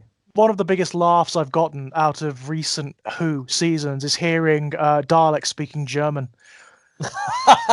Yeah, Exterminieren. Yeah, I love that. Love that was that. cool. That was genuinely a cool moment. Yeah. But yeah, I mean, you even have like supremely stupid shit in this film, like when Flash somehow escapes the exploding cloud city on a rocket cycle, blind, by the way. He flies this thing. And bearing in mind, this is classed as another planet, this cloud city. So it's not like near Arborea, the planet that Baron comes from. He flies this rocket cycle from that cloud city to Arborea. Yeah, what is going on with space? What happens with the dimension in which Mongo exists? I think they're using the word planets in a way that doesn't. Right. Yeah. I don't think they mean. I think it means something. Because they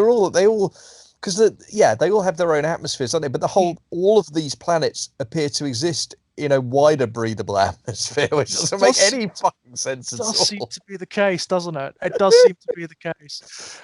This, despite the fact, by the way, like, so he goes to Arborea, and you get the sort of the Robin Hood people, essentially, who all look like they're dressed from, ironically, another old serial, like the Robin Hood one. They look like they're using the cast-off costumes from that. When they bleed green, suggesting that it's like chlorophyll or something. Now Maybe that's they interesting. synthesize or I something. always wondered about that. Did they bleed green, or is the green the poison from the? Ah, I've never been yes. able to pass that. Interesting. Because I think the only time we see, I might be wrong, but I think the only time we see him bleed is when it's part of that ritual. And I always, Right. I wondered if it Unless, came from the whatever the fuck that thing's called. does Timothy Dalton get blooded at That's what I'm all trying in to his remember. fight with Flash? I mean, he fucking should have done. That was a hell of a scrap. It's a pretty good brutal old fight, isn't it? And the camera's all down low. Have you noticed the Yeah, camera's all yeah, down yeah. low? And it's kind of tense, that moment, because they're on that disc that's above the abyss, Yeah. and Voltan's messing about with his controls, and spikes are coming up and How whatnot. fucking great is that? Just as a concept, I remember watching that and thinking. I mean, this is perhaps a gateway to a wider conversation because there's a whole dimension of this film we haven't talked about yet. But so it's a fight. It's an honor duel, effectively, and it's a fight to the death. And they walk out to the platform, and what weapons are they given? Whips. Whips. A fight to the death with fucking whips. Have you any idea how long that's going to take?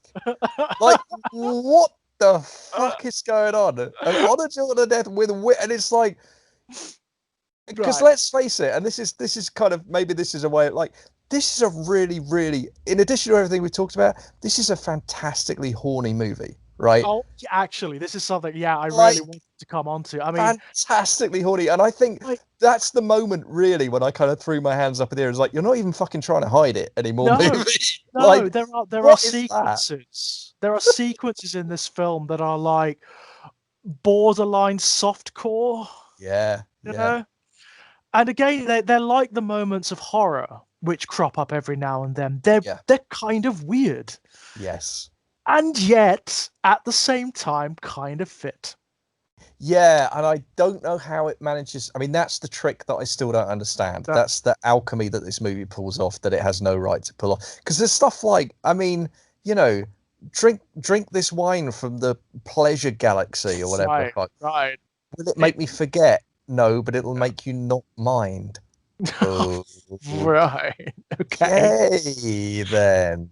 This is in the, like, I think they explicitly describe them as concubines at one point. Yeah, sure. I think there's a point where, they say something along the lines of take the Earthling woman to the royal bedchamber. She will be one of the royal concubines or something like that. Yeah. I mean, yeah, before he decides to marry her. But there's that, and it's like, and the moment where Ming thinks where the slave girl's been gotten drunk and then left as I mean, that moment where Ming's kind of, physically handling her, that's fucking uncomfortable. Yeah, pretty uncomfortable. That's the bad touch. Fabulous costume for Max von Sydow. Oh God, amazing. The bed his disrobing is just like it must take a long while.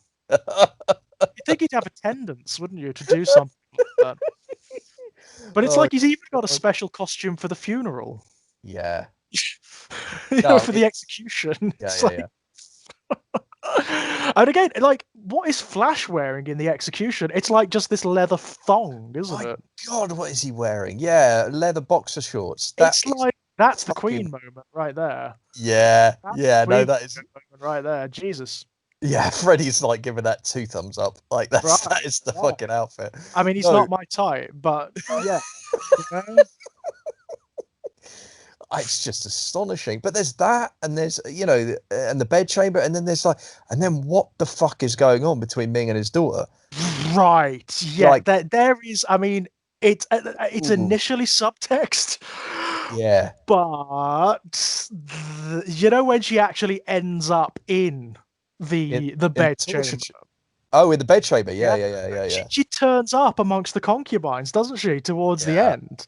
The implication there is really unpleasant. No, and that whole kind of give me what I want, father, kissy on the cheek shit. I mean, that's just like Aura's an odd creature anyway. She is a fascinating character, isn't she? Massively predatory. Yeah, absolutely. Like scary predatory, It's interesting for me how, though, I mean, what I like is that, I mean, I like the fact that in the end she joins the revolution. Yeah, I think that's cool. And I like the kind of hint that maybe she's going to settle down with the Baron, but maybe not. I don't know, because she's still Aura and she's got still her Aura. needs, you know. Yeah.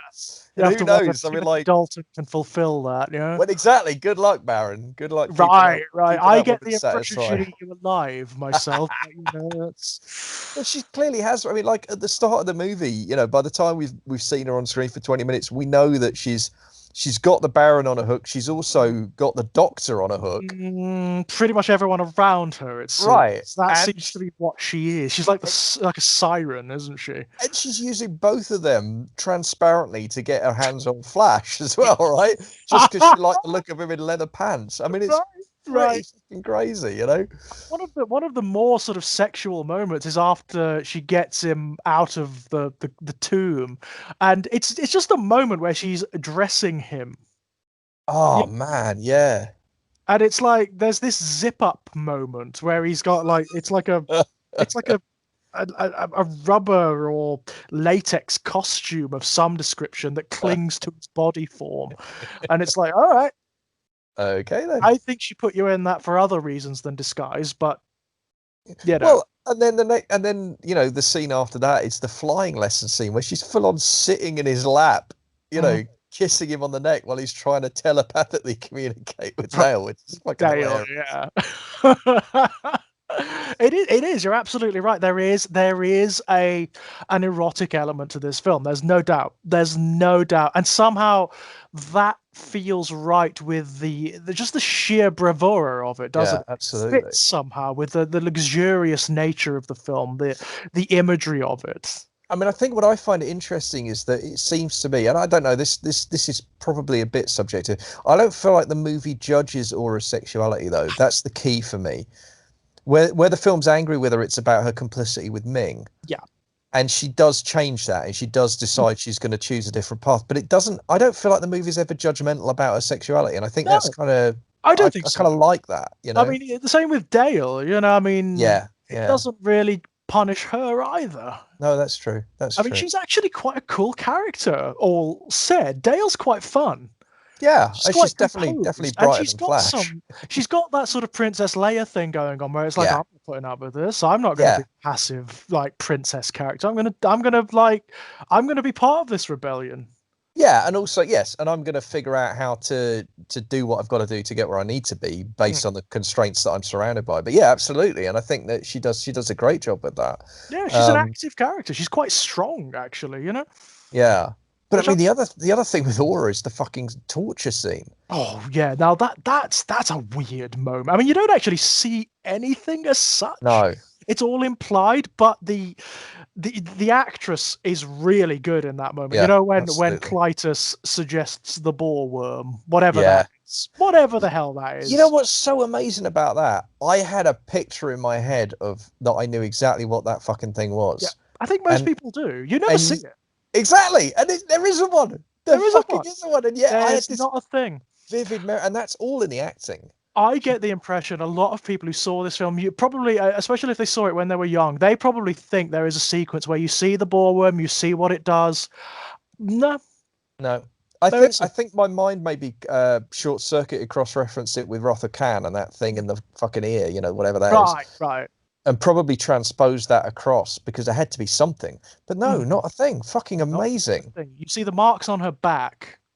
From where she's been whipped. And that's, I mean, that's the because you're right. Again, you don't, because I thought, man, yeah, this film actually has a torture scene. It doesn't. It has a scene where she's in a torture chamber, restrained, and they discuss torture, but she's not actually beaten. But because the woman's holding the whip, and you see the marks on her back, you think that you've seen more than you have. It's really clever. It's very clever. It really is. It's the whole Texas Chainsaw Massacre thing, isn't it? Where, you know, it leaves you with the impression you've seen something really brutal, and you haven't. Yeah. Your mind's done most of the work, but it's really. But again, in that sequence of fucking, you know, they literally get Ming up on the view screen. Right. Like, nah. Get on with it. And even she's surprised. Even Aura's surprised. She knows her dad quite well by this point. You know, she can certainly manipulate him quite well. But no, he's quite happy to have her tortured and tormented. And then it's the little design touches, like the fact that the restraints that hold her to the table are golden gauntlets that are like hands holding her wrists and ankles, and it's like, right. What the fuck is this film? Don't know. Because There that are happens. just there are Those things. design touches all the way through. Yeah. All the way through. Little things that you may not notice on first viewing.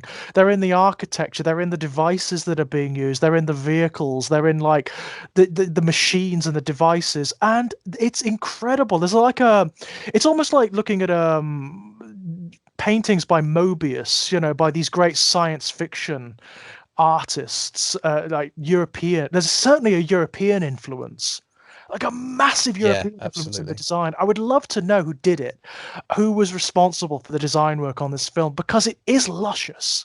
Oh, it's spectacular. It is it's ridiculous. It's over the top. It's absurd. But it is luscious and beautiful. But it's also you're right. You kind of hinted at this earlier, but it's also holistic, because the visual design is great. The sound design is actually stunning as well, and they're working in concert very closely. Because the you know, you talked about the gas mask, the full body red suit, whatever the fuck they are, and they're creepy enough to look at. But you're right, it's the sound that they make that elevates them to like next level creepy. They only ever make these kind of animalistic, you know, pig in peril noises, basically. And when they're moving, they make this kind of like grunting noise. It's really quite. You just the fact you can't see what they are under there. That's brilliant. Absolutely. That's really good fun, and it doesn't ever reveal what they are under there either. All you know is when you shoot them, they smoke. It's just like, what's going on there? I love that. And I love the fact that you've got all of these, like you said earlier, there's not just like one stormtrooper, there's not just one soldier or warrior in Ming's forces. There is all of these different creatures and warriors and outfits, and I mean, you know, the lot that get duffed up in the you know, the whatever they are, the guards in the throne room during that big fight where it's where it kind of becomes an American football match, which I don't really. I love it when Clytus because Clytus is trying to coordinate them, isn't he? And he's like, no, you fools, match him like this, and he like tries to get them to act like Flash. Well, Dale starts doing a cheerleader routine halfway through it. I mean, it's like, what the fuck is going on here? What is going? And the music is so ridiculous. It's so much fun. Oh, it's wonderful. I mean, I legit unironically love the title track. I really do. I think it's actually a fucking fantastic song. Great. Yeah. It's great. I love it, and I love the whole soundtrack for the film. I've got to say, I think it just fits so well. And there are moments that are just so sincerely atmospheric. Yeah, it's big, it's over the top, because it's Queen. You know, it's going to be big and over the top, but it works for this subject matter so well.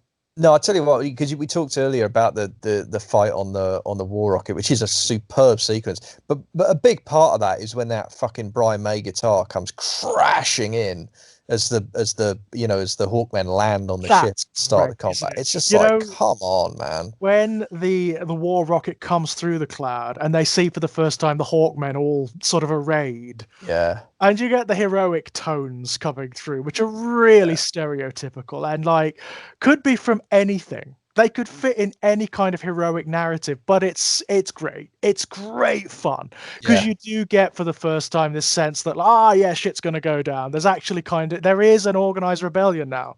Yeah, there's a fight. It's great fun. No, it's superb, and it's interesting. I mean, the thing about the music there that I also found interesting was like because Queen were one of those bands where throughout the 70s they were very they were anti-synthesizer. They would actually put on their liner notes, no synths, exclamation point. And this is like Night of the Opera, Day of the Races, those kind of albums. Yeah. And I think it was, I don't know why there was an anti-synth movement early on. I think it was something to do with a worry about organic musicians getting replaced, right? It was probably something like that, because that's normally how the Luddite thing goes, right? It's like, well, what about the poor violinist? If you can just play violin part on the keyboard, why would you hire a violinist? Well, because it doesn't sound as good. So, but you know, I think that was a legit fear at one point. Yeah. But there is a point where Queen obviously decided to abandon that, and they adapted to right. But I do wonder how close to the line, because this was 1980. Yeah. And I wonder if the Flash Gordon soundtrack is where they crossed the line, actually, because like I'll have to look it up. But certainly for most of their 70s output, no synths was like a point of pride with them, and yet this one, and and you hear them. I think of them as the Tommy synths. They sound very much like the synth work that Townsend did on the Tommy soundtrack in '75. You know, and that's on Quadrophenia as well. Now Townsend obviously was a pioneer of synth in rock. You know, he was one of the first rock musicians to use them. And it's just interesting to me hearing that, because you know that kind of the synth trumpet sound. Yes, it's very distinctive. It doesn't sound like anything else. It sounds like a synth trumpet from the 80s. That's you know. There's nothing else, is there? There's no comparison. It is what it is. Yeah. But it was really interesting hearing that, and for me, obviously, getting the visceral kind of like Tommy shudder, because that's the Tommy synth sound. The association. Yeah, exactly. But also being like, wait, this is Queen though. This is Queen in 1980. So I wonder if this is. Well, they went, fuck it. we'll go with synth. Given the subject as well, the synth sound just works. Oh god, yeah. No, it's fantastic. Absolutely. This actually, the soundtrack for this film wouldn't have worked well if it was like a 32-piece orchestra or whatever. No. It just wouldn't have worked so well, because it is that kind of film. It's chintzy and camp, and it needs the slightly synthetic sound to make it work. No, it's hand in glove with the aesthetic. Absolutely. Yeah. And it's speculation because I was too lazy to look it up, but I do wonder if maybe this is the moment where Queen crossed the Rubicon and went like, you know, and it would be, I think it would be very fitting actually, if that were the case. I'd be quite pleased with that. Yeah, I would too, because it makes sense, doesn't it? It really does make sense in context with the way the film is, the way it feels. You know, it is bubblegum. The whole thing is just like a big old comic. It's Saturday morning with a bit of, you know, as a kid with your pocket money and a big old action comic to read. That's what this film is. Yeah, absolutely. And I mean, that's the other thing that's interesting for me is that, I mean, it does use the 30s serial cliffhanger aesthetic. It certainly does, because like Flash hits a series of these kind of moments of peril and then overcomes them in an episodic way. But it does feel to me to be even more comic book. Yeah, totally. And I love how that, again, they pin their colours to the mast of the opening credits. As soon as you get that wonderful dun dun dun dun, you know, the bass line kicks in and the piano comes in. They use stills from you know, what looks like, you know, early color 40s 50s newsprint comic books. Yep. And that's the stuff that they animate in a very crude fashion over the opening credits, over that music. And it's great. I just love how proudly it just says this is, and that's the thing, isn't it? It's although it's, you know, got these oddities within it, it does feel aesthetically coherent. Oh, like, totally. Yeah. Really coherent. It is what it is, and it is nothing else. It cannot be anything else. You know, the whole thing feels like it coheres together just gorgeously. Yeah. You know, at no point does it feel like, this feels out of place, or this feels like another film, or this feels like it shouldn't be here. Even the weirdness, even the odd parts are part of the whole somehow. They lend flavor and intrigue to the whole thing. Yeah, and I think that's where, for me, that's the interesting thing about the two apparently disparate elements, which we talked about, the sexuality, which I do find like it's a very, very horny movie. It's a totally horny film. I mean, it never goes anywhere. No. That's a point to make. It never goes. No, that's true. There is no actual sex in this film.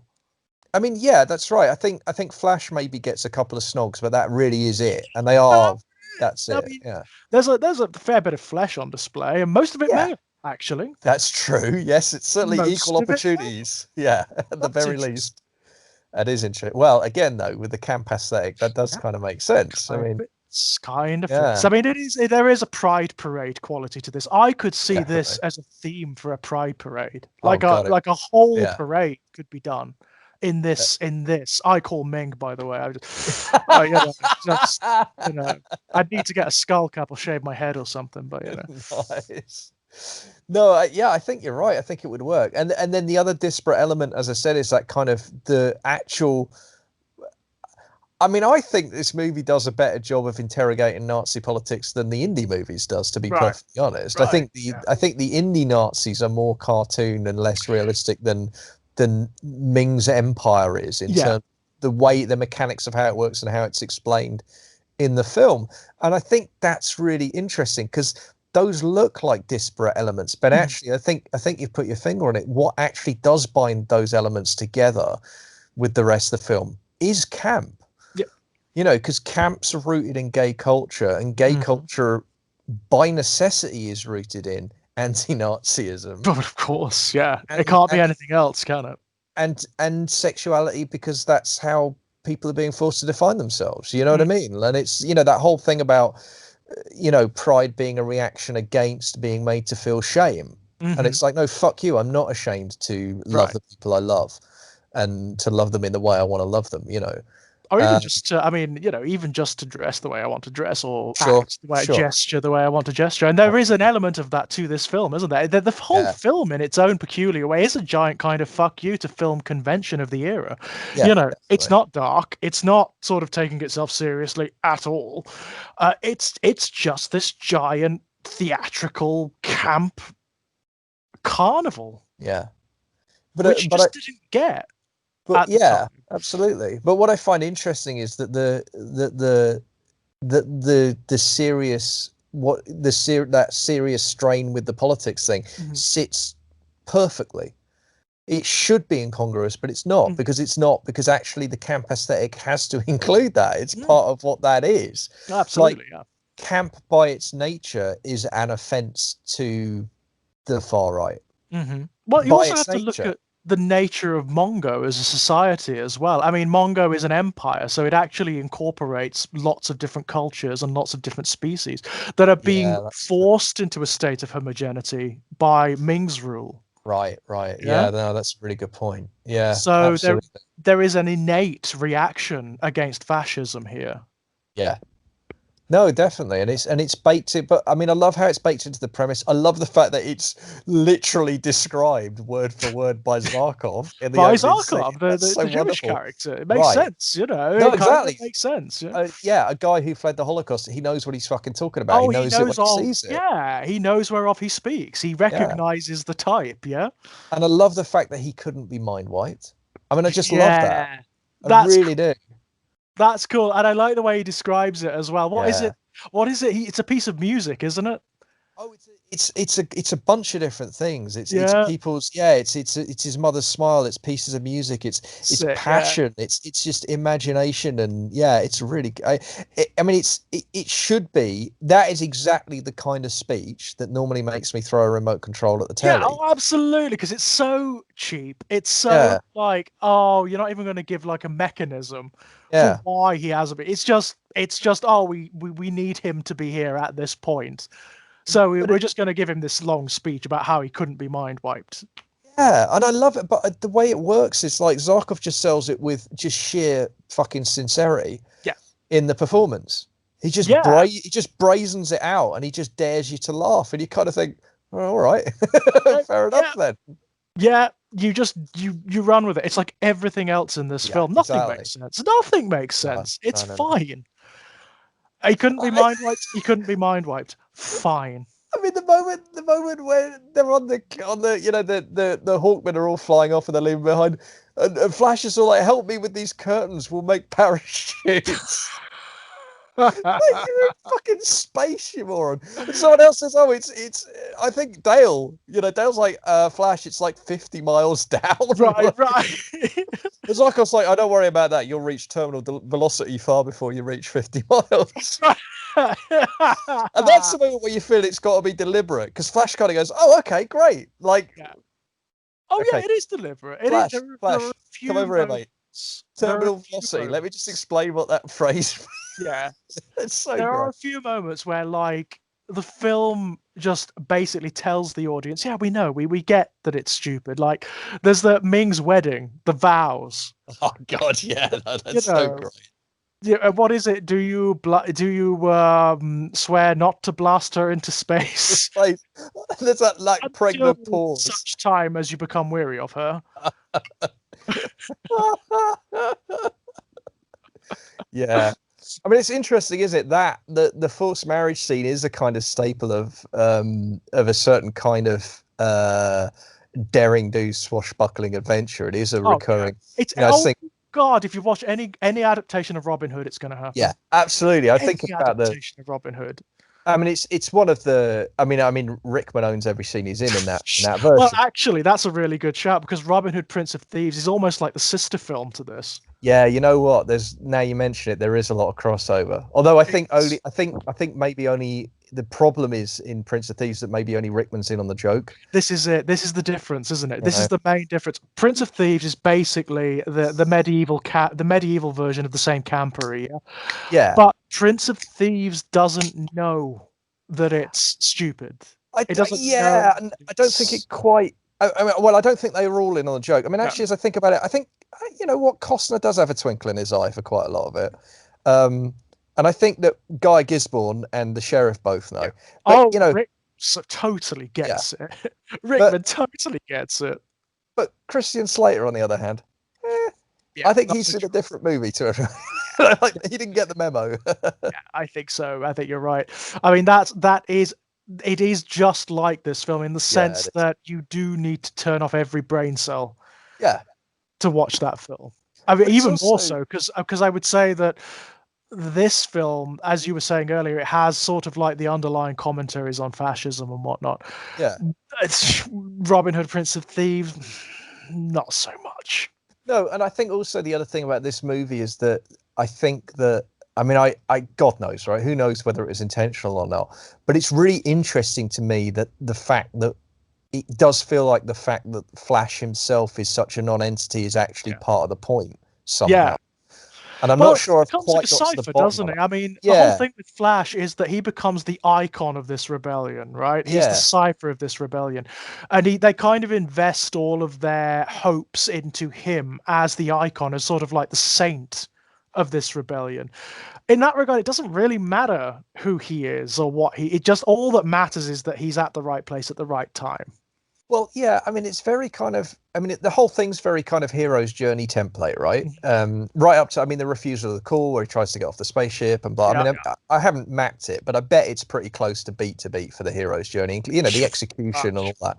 Yeah. And I normally can't stand that, but I think that making him a cardboard cutout weirdly kind of makes it work again because it almost feels like a meta commentary on that whole thing. It's almost like, yeah, he is just a symbol. He Yeah, is and just a cipher. it He is doesn't- just a nothing. I mean, it doesn't. What it does is it means that there isn't any unnecessary overcomplication at the core of the film. You know, No, that's Flash true. is only there to carry the audience to where they need to be for things to happen. Yeah, and it's like, the hero's journey, and its relationship to the New Testament is obviously fairly kind of, there's obvious parallels there.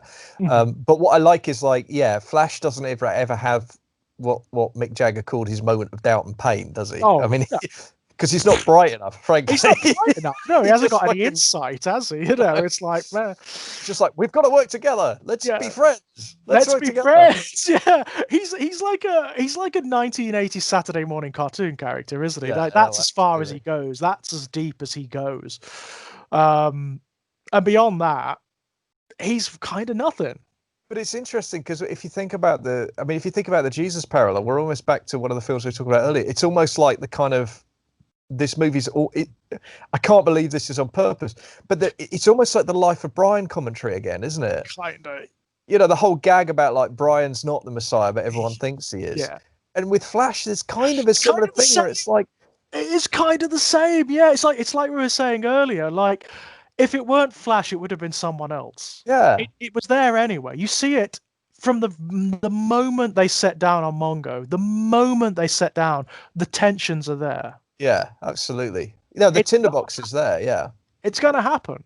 But also, I actually like the inversion of, and this feels not just optimistic, but almost utopian in 2020. But the idea that the gift that humanity might take to the stars is the gift of cooperation. Yeah. Yeah. That's really quite, actually, that's kind of quite moving to me. Yeah, it actually is, isn't it? It actually is. You know, that kind of, I'm like, oh, I'd like to think that's what we'd do. Well, it's you know, in an era when we are starved for utopian visions and when they are so necessary to overcome what we've got, you know, the evils that are actually bedeviling us in every aspect of our cultures and our systems and our societies, it's really nice to find one, isn't it? Yeah, I mean, I know that regular Lissa Rowan's ears just pricked up as we Yeah, as we started that part of the yeah. conversation. I mean, I'm so sorry, Rowan, but don't expect like any particularly trenchant commentary in that regard in this film. But it is there. I It is think, definitely there. look, at its heart, this is an optimistic film. This Yeah. is a film about overcoming fascism and about using cooperation to overcome differences, real differences that exist, tribal differences that exist, to unite against a common enemy, Yeah.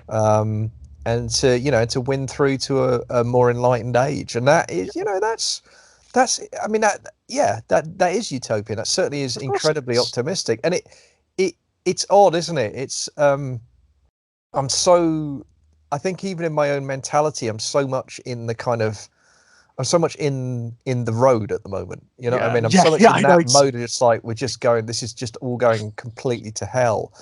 To have this thing that comes along in these bright primary colors and says, "Oh yeah, no, there's evil shit, but we'll beat it. We just got to work together." It's like, oh, okay, all right. It's as camp as it is, as trite as it can be in its delivery. There is something kind of chest puffing about it, isn't there? But for me, the key is like the way we win through is by cooperation. Yeah. That's the key to the whole thing. It's like it's not the kind of content free problem that you get with the Marvel Cinematic Universe, where the heroes win because our way is better. Well, what's our way? What does that even mean? And there's not a billionaire arms dealer as the Jesus figure, because fuck that. Not to put too fine a point on it, but fuck that all the way off. Because the billionaires are killing us right now. Right. That's literally. The truth of it. But I like that. So for me, again, that's that kind of the tweak of the nose is like, yeah, Flash Gordon actually has more useful, on point, interesting things to say about the current political situation than 30 fucking Marvel movies managed with all their so-called sophistication and grittiness and what the fuck have you, And I'm not, look, I enjoy the Marvel movies. It's not a diss on them particularly, but it's just interesting to me that this really, really campy, trashy, pulpy, fucking mad movie, this bonkers Technicolor thing, also has that going on. That's really fucking cool, man. Isn't that cool? And it kind of it does refer back to what you were saying earlier, where the division between like the literary and the pulp, which is actually entirely synthetic and doesn't exist at all. It's an illusion. It's a total illusion. This film kind of demonstrates that. Yeah, I mean, I was so surprised by that. And it is primary colors. It is, it is primary school. This is not complicated stuff. Right. Yeah. But this is crayon scrawls, isn't it? Yeah. But you know what? There's a moral clarity to it that a lot of the so-called grittier stuff could actually fucking do with a bit of, actually. Because that, it's the big fucking thing. Like, I mean, I don't know about you. I stopped watching Walking Dead quite a long time ago. But I knew I'd made the right decision when I saw somewhere on Twitter or Facebook a passing headline that said something about what do you think about, or how do you think, or do you think it's going to work with Negan's redemption arc? And I thought, you know what? Fuck you. That is a phrase that should not be written anywhere. Negan's redemption arc, fuck all the way off, Yeah, it's a peculiarly pernicious form of writing it's pervasive at the moment in our cultures, and the Marvel Cinematic Universe has a lot to answer for in that regard, where it's afraid to just give you a villain. It's afraid to call out evil for what evil is. Absolutely. So you get these incredibly synthetic templates like Thanos and his Malthusianism.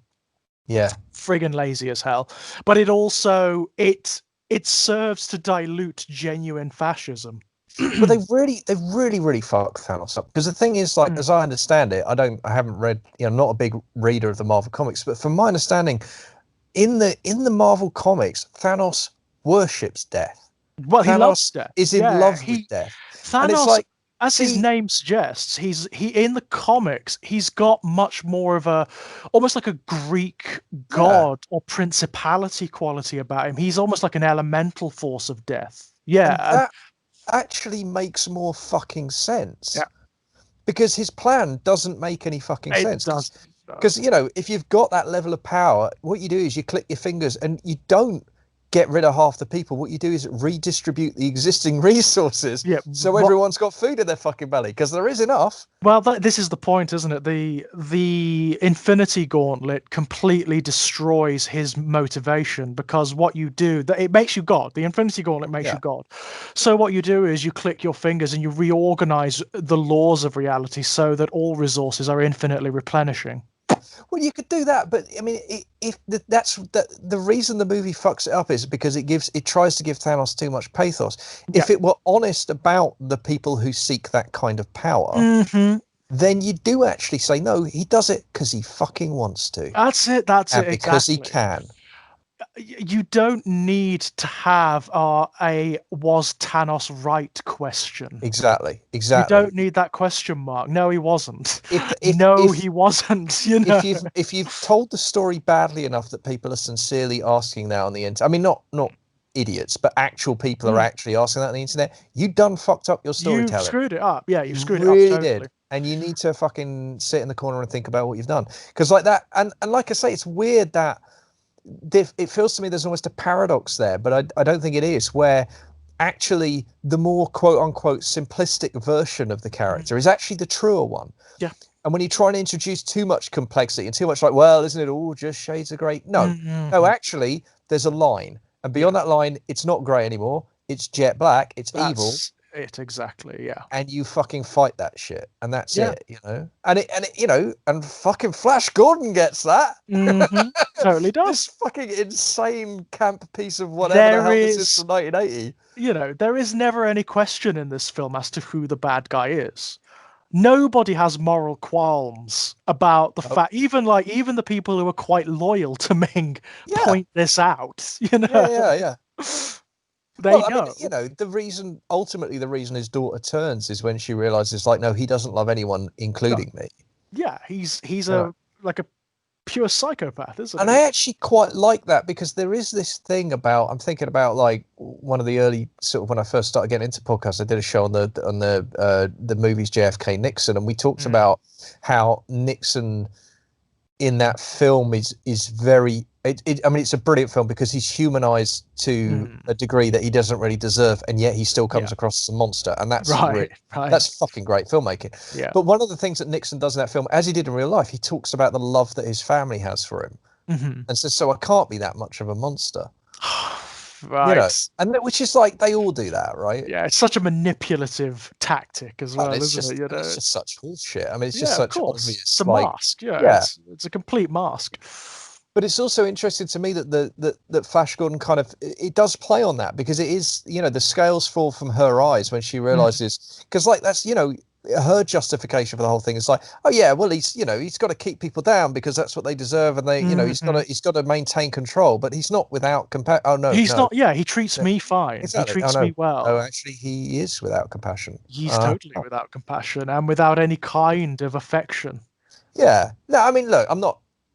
I mean, none of this says it. I mean, in any kind of real power structure, you fucking know what the score is. I'm not, you know, Talia's, a character like Talia. Well, that was an interesting slip, wasn't it? It was. Are we going back to the Batman? Yeah, there we go. Well, similarities in some ways, I guess. But like, you know, Aura's character is not really, you know, that it doesn't really work as an analogy in that sense. But I like how, in terms of the symbolism, I do think it works. In terms of the symbolism, I like, no, actually, when you realize they're a monster, then it's your duty to confront them. I actually kind of think that works. Yeah, there's almost like a commentary against hagiography here, isn't there? I hate that tendency in modern cinema. You know, there's the Iron Lady. There's what was the one with Churchill where Gary Oldman played him not too long ago? Darkest Hour or Finest Hour? I refuse. I hate hagiographies. I hate them to bits, and I refuse. I won't watch them. I love both of the actors. I love Gary Oldman. I love who was it Glenn Close or Meryl Streep who played Meryl Streep? Yeah, Thatcher. Love them both. I will not watch those films. I'm not interested in knowing what human beings they were. I don't care. You know? I tell you what, you know what, this one is difficult for me. I do go back and forth on this one because I actually think ideologically, I think it's important to recognise that they are humans, because I think that I think that the language of dehumanization is just inherently dangerous. And the reason I think that is because I think that, well, it's two things. By monstering someone, I think you always run the danger of giving them more power than they deserve.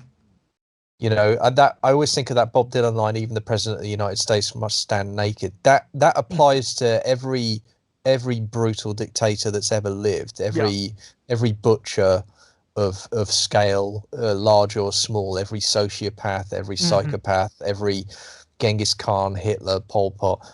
They've all had to stand naked at some point. They're all flesh and blood. They're all, absolutely. You know, the narrative of calling human beings monsters does us no favors. It does us no favors. I think it empowers them in a way that is not helpful. I think I think it's actively dangerous. Well, it also removes them from us, doesn't it? It removes them from us, which means that we stop asking the questions of ourselves. You know, at what point do we cross the line and become the monsters? And also it absolves us also of responsibility in the sense of trying to understand, because if you say, oh well, they're just fucked in the head, they're just monsters, damaged, they're just whatever, then there's no point of connection with me, therefore I don't have anything to worry about, but also therefore I can't understand them on some level, and I think I bear no responsibility. And I don't buy that. I just don't buy it. So no, I agree. I mean, I don't want to see in a sort of self-professed biography, which are largely hagiographies, is apologies for the monstrous things that they do. That's it. That's you've absolutely put the finger on it. And that's why I think Ming's actually a better, and by better I mean better written, more coherent villain than the movie Thanos is. Yeah. Because actually, movie Thanos, my beef with him is he doesn't make any fucking sense. Well, he doesn't know. And also, it's just a lazy archetype. I mean, what they wanted with Thanos was they wanted to give. It's this thing. It's a problem I have with a lot of present day films, actually, certainly mainstream ones, which is they want to give the patina of being complex and of being deep, of being worthy of analysis. So, but they only want the aesthetic. They want the patina of it, but they don't want to do the legwork. So they don't want to introduce any genuine complexity. What they want is an archetype. So with Thanos, they just dip into their big old box of archetypes and they come up with the Malthusian one and they just slap that on you. But also then they by attempting to inject it with a complexity that isn't there, they end up right? They introduce incoherence. But absolutely, and also dilute the character at the same time. Yeah, he would have made much more sense and be much more powerful and interesting as an elemental force of death. Yeah, absolutely. Right? Yeah, definitely. So he is like a god, like his name suggests. He's a god of death. Yeah, and instead of this kind of studied reluctance, if he'd instead been gleeful, this is what I am, this is my purpose. It would have worked so much better. Right. And I think it would have been more psychologically honest as well. I just think the whole thing's a fucking mess, to be honest. I do too. I loathe those last films in the MCU. I loathe them. I really do. I just cannot stand it. The emotional manipulation of it aside, which I know, I just hate the way they try to manipulate you. The fact that you have the capitalist messiah moment. Yeah, I'm never going to get over that, because it's just like that's kind of the opposite of what we fucking need at the moment. Right, yeah, and the fact that you now have, of course, the film that counterpoints it, which we've spoken about a lot on this channel, which is the Joker. Yeah, which for all its complexities and difficulties and flaws and what have you is far more interesting in terms of the way it... I mean, it's like this is the new Batman film coming out, isn't there, at some point? Presumably at some point, problems aside, it will transpire at some point. I just don't know how it's possible now. In the post-Joker world, I don't know how it's possible. It's really interesting. I mean, and featuring an actor we were discussing earlier. Right. I mean, who I like. who I wish well. You know, I hope he does well.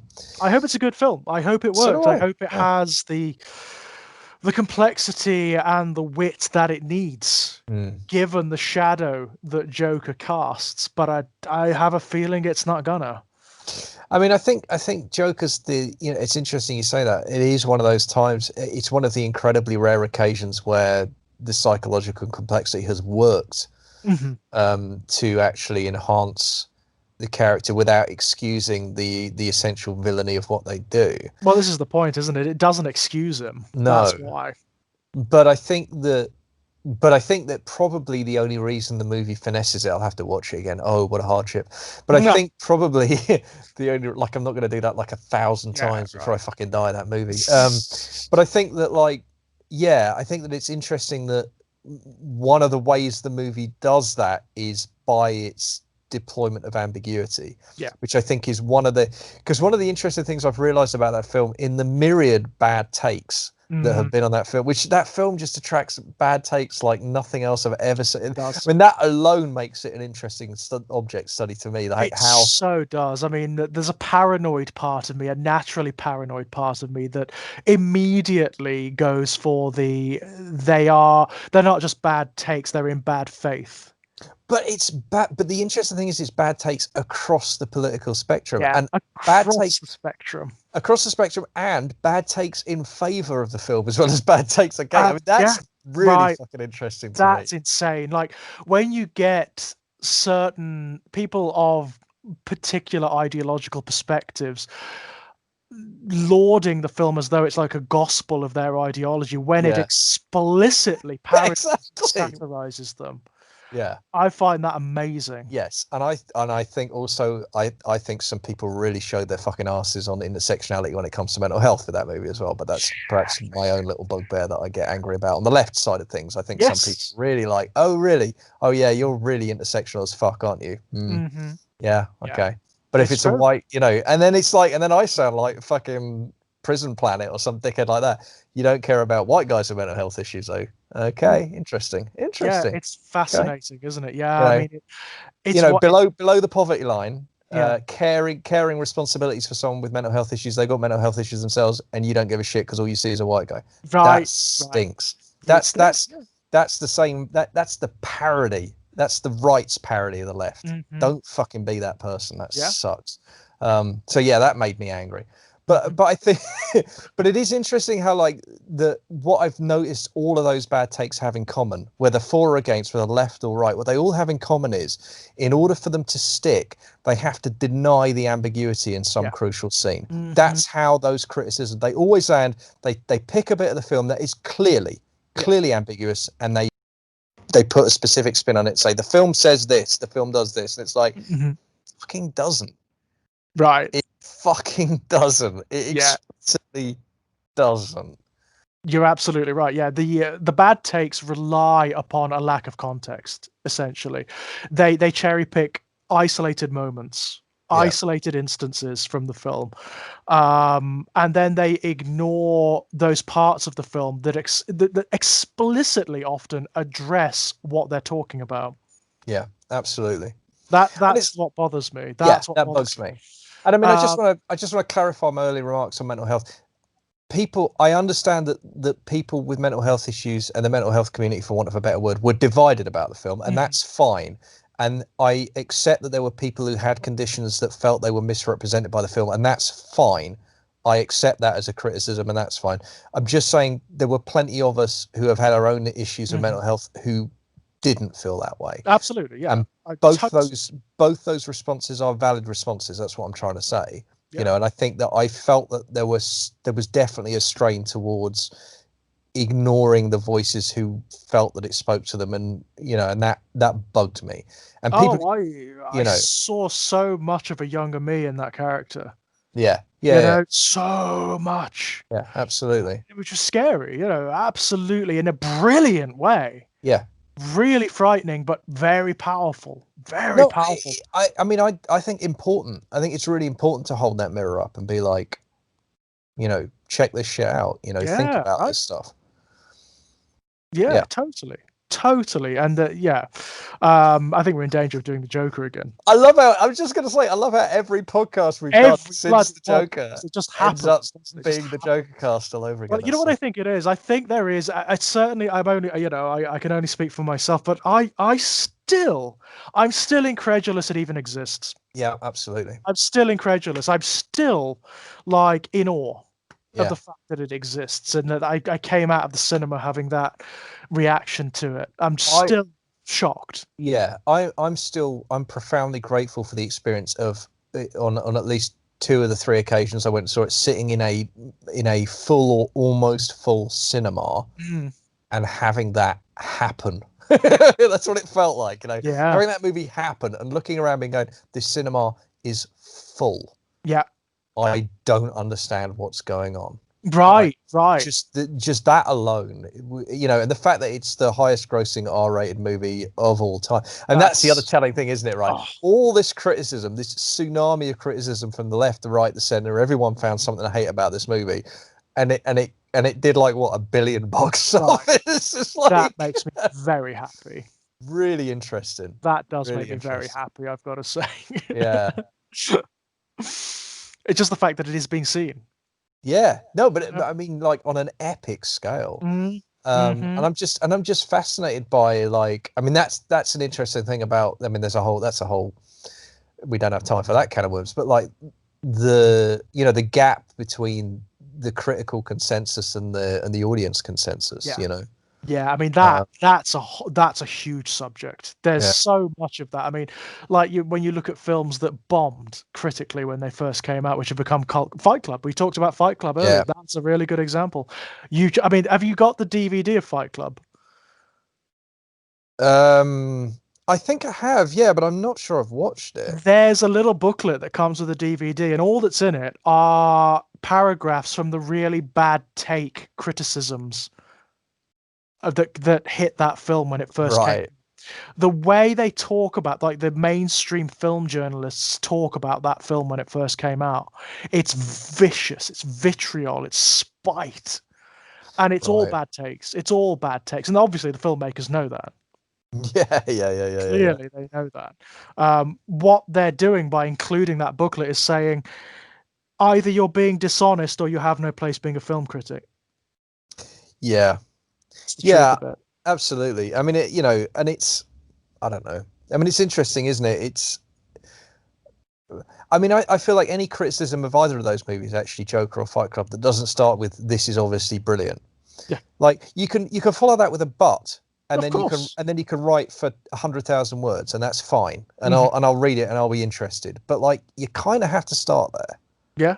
Like, totally. Yeah. If you're going to be intellectually honest, you've kind of got to start there, I think. Well, these reviews, I mean, even the small snippets you get, you can feel that there's a bile, a rancor in the reviews that doesn't belong.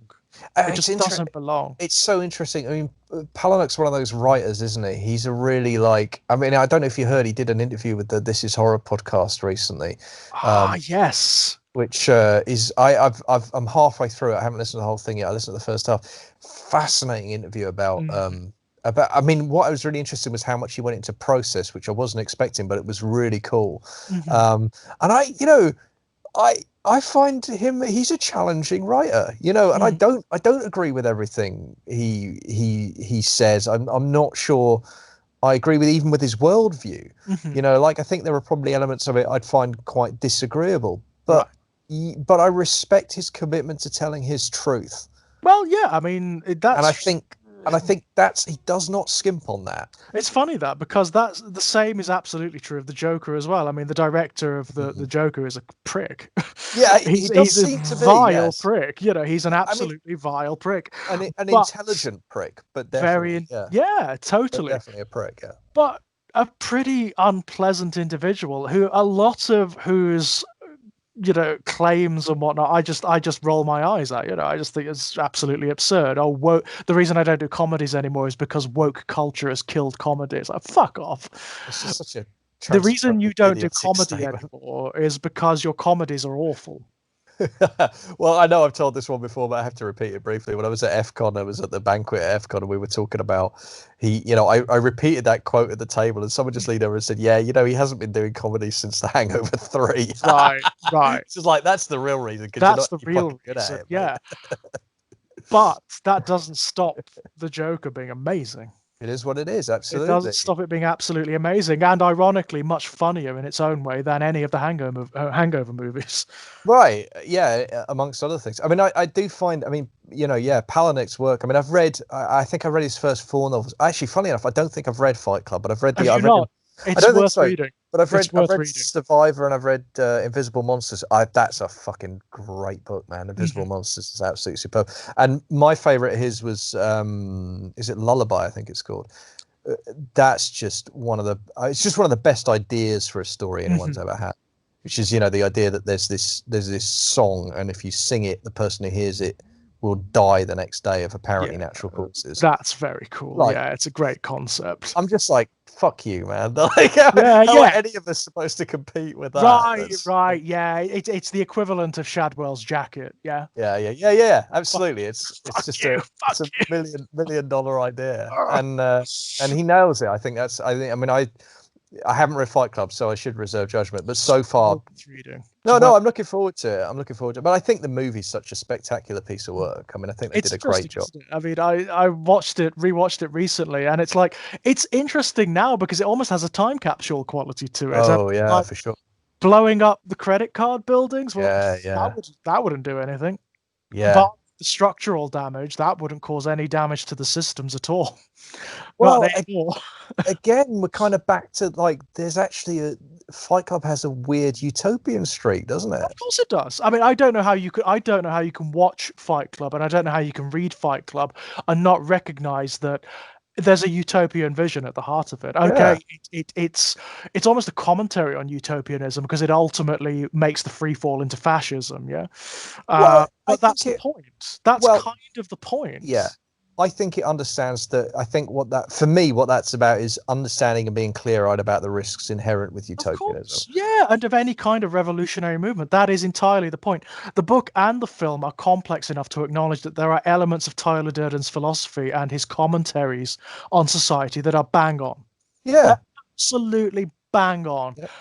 But to also acknowledge that the way he ultimately manifests those expressions are just another form of evil. Yeah, I mean, what he does with that stuff is no good. Yeah, that's right. And and that's like, but I mean, and also it's it's worth remembering, with the Nazis. I mean, that they were a complex, disparate group, but there was a core of Nazis who were true believers, who would have self-described themselves as utopians. They absolutely would have done. And I mean, there were a lot who weren't. Yeah. Most, I think, were probably some form of opportunist or whatever. But there was a core. There was absolutely a core of people, a non-trivial percentage of that population who were like, no, we're making a better world. We're making a better world. Yeah, absolutely. This is how we're going to do it. Absolutely, yeah. And any kind of any utopian worth their salt, you got to wrestle with that.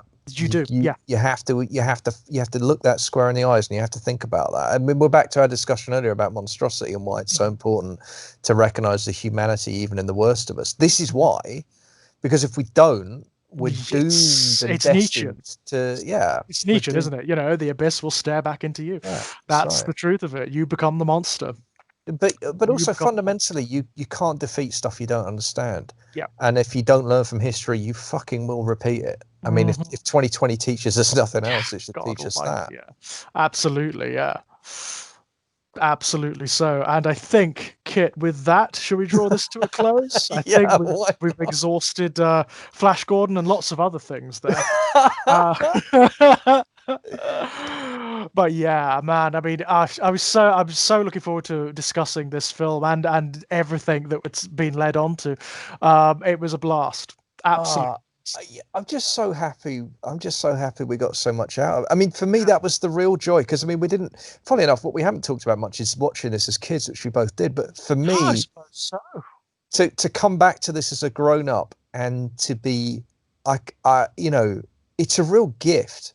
to revisit something from your childhood and find it in a different way to be this much fun. Totally. I mean, I like it more as an adult than I did as a kid. There's no doubt. There's no doubt. I enjoy this film more as an adult. I liked it as a kid, fine. I liked it, fine. But I just didn't I didn't latch on to as a kid. I didn't understand just how good natured it is. No, that's right. I think that's right. And as it's an just adult, it feels like a great old. It feels like a party. yeah. It feels like a party with all your friends, and it's a bit like being on MDMA. Well, I'll have to take your word for that. But Everything's wonderful. Everything's interesting. You know, it's a wonderful experience. Yeah. Fighting fascists never looked so much fun.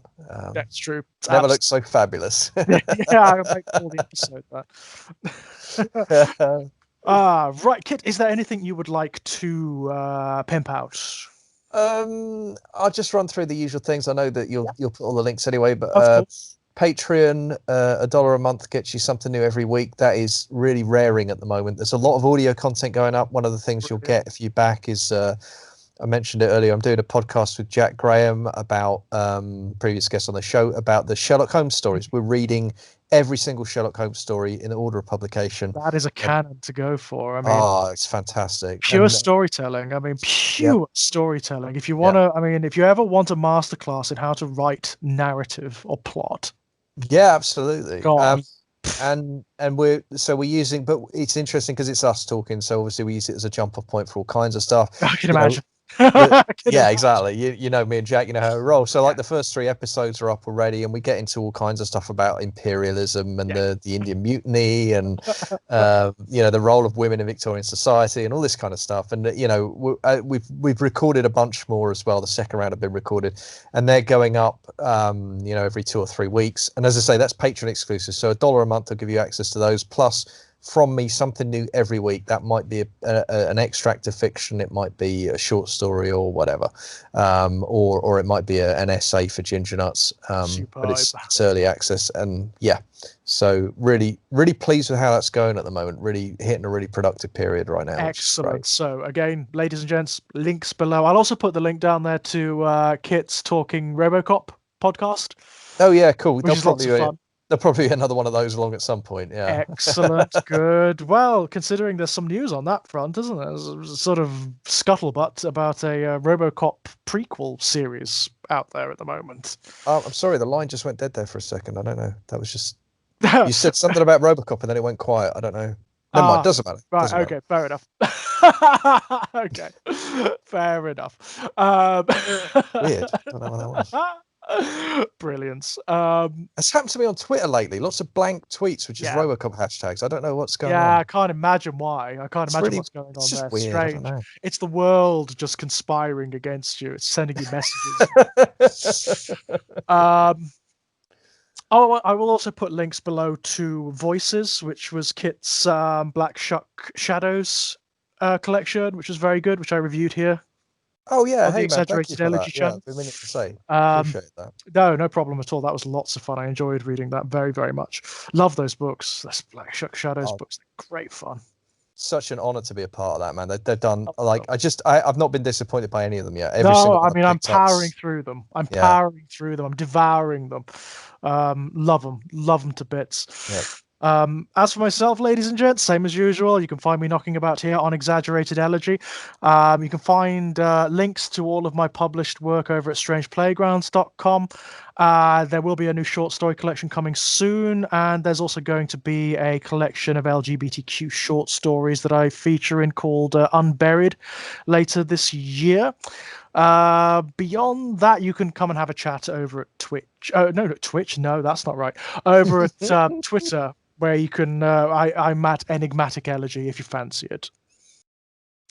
And apart from that, thank you, Kit. Thank you so much for coming and chatting. Oh, huge pleasure. Looking forward to doing it again soon. Me too. Me too.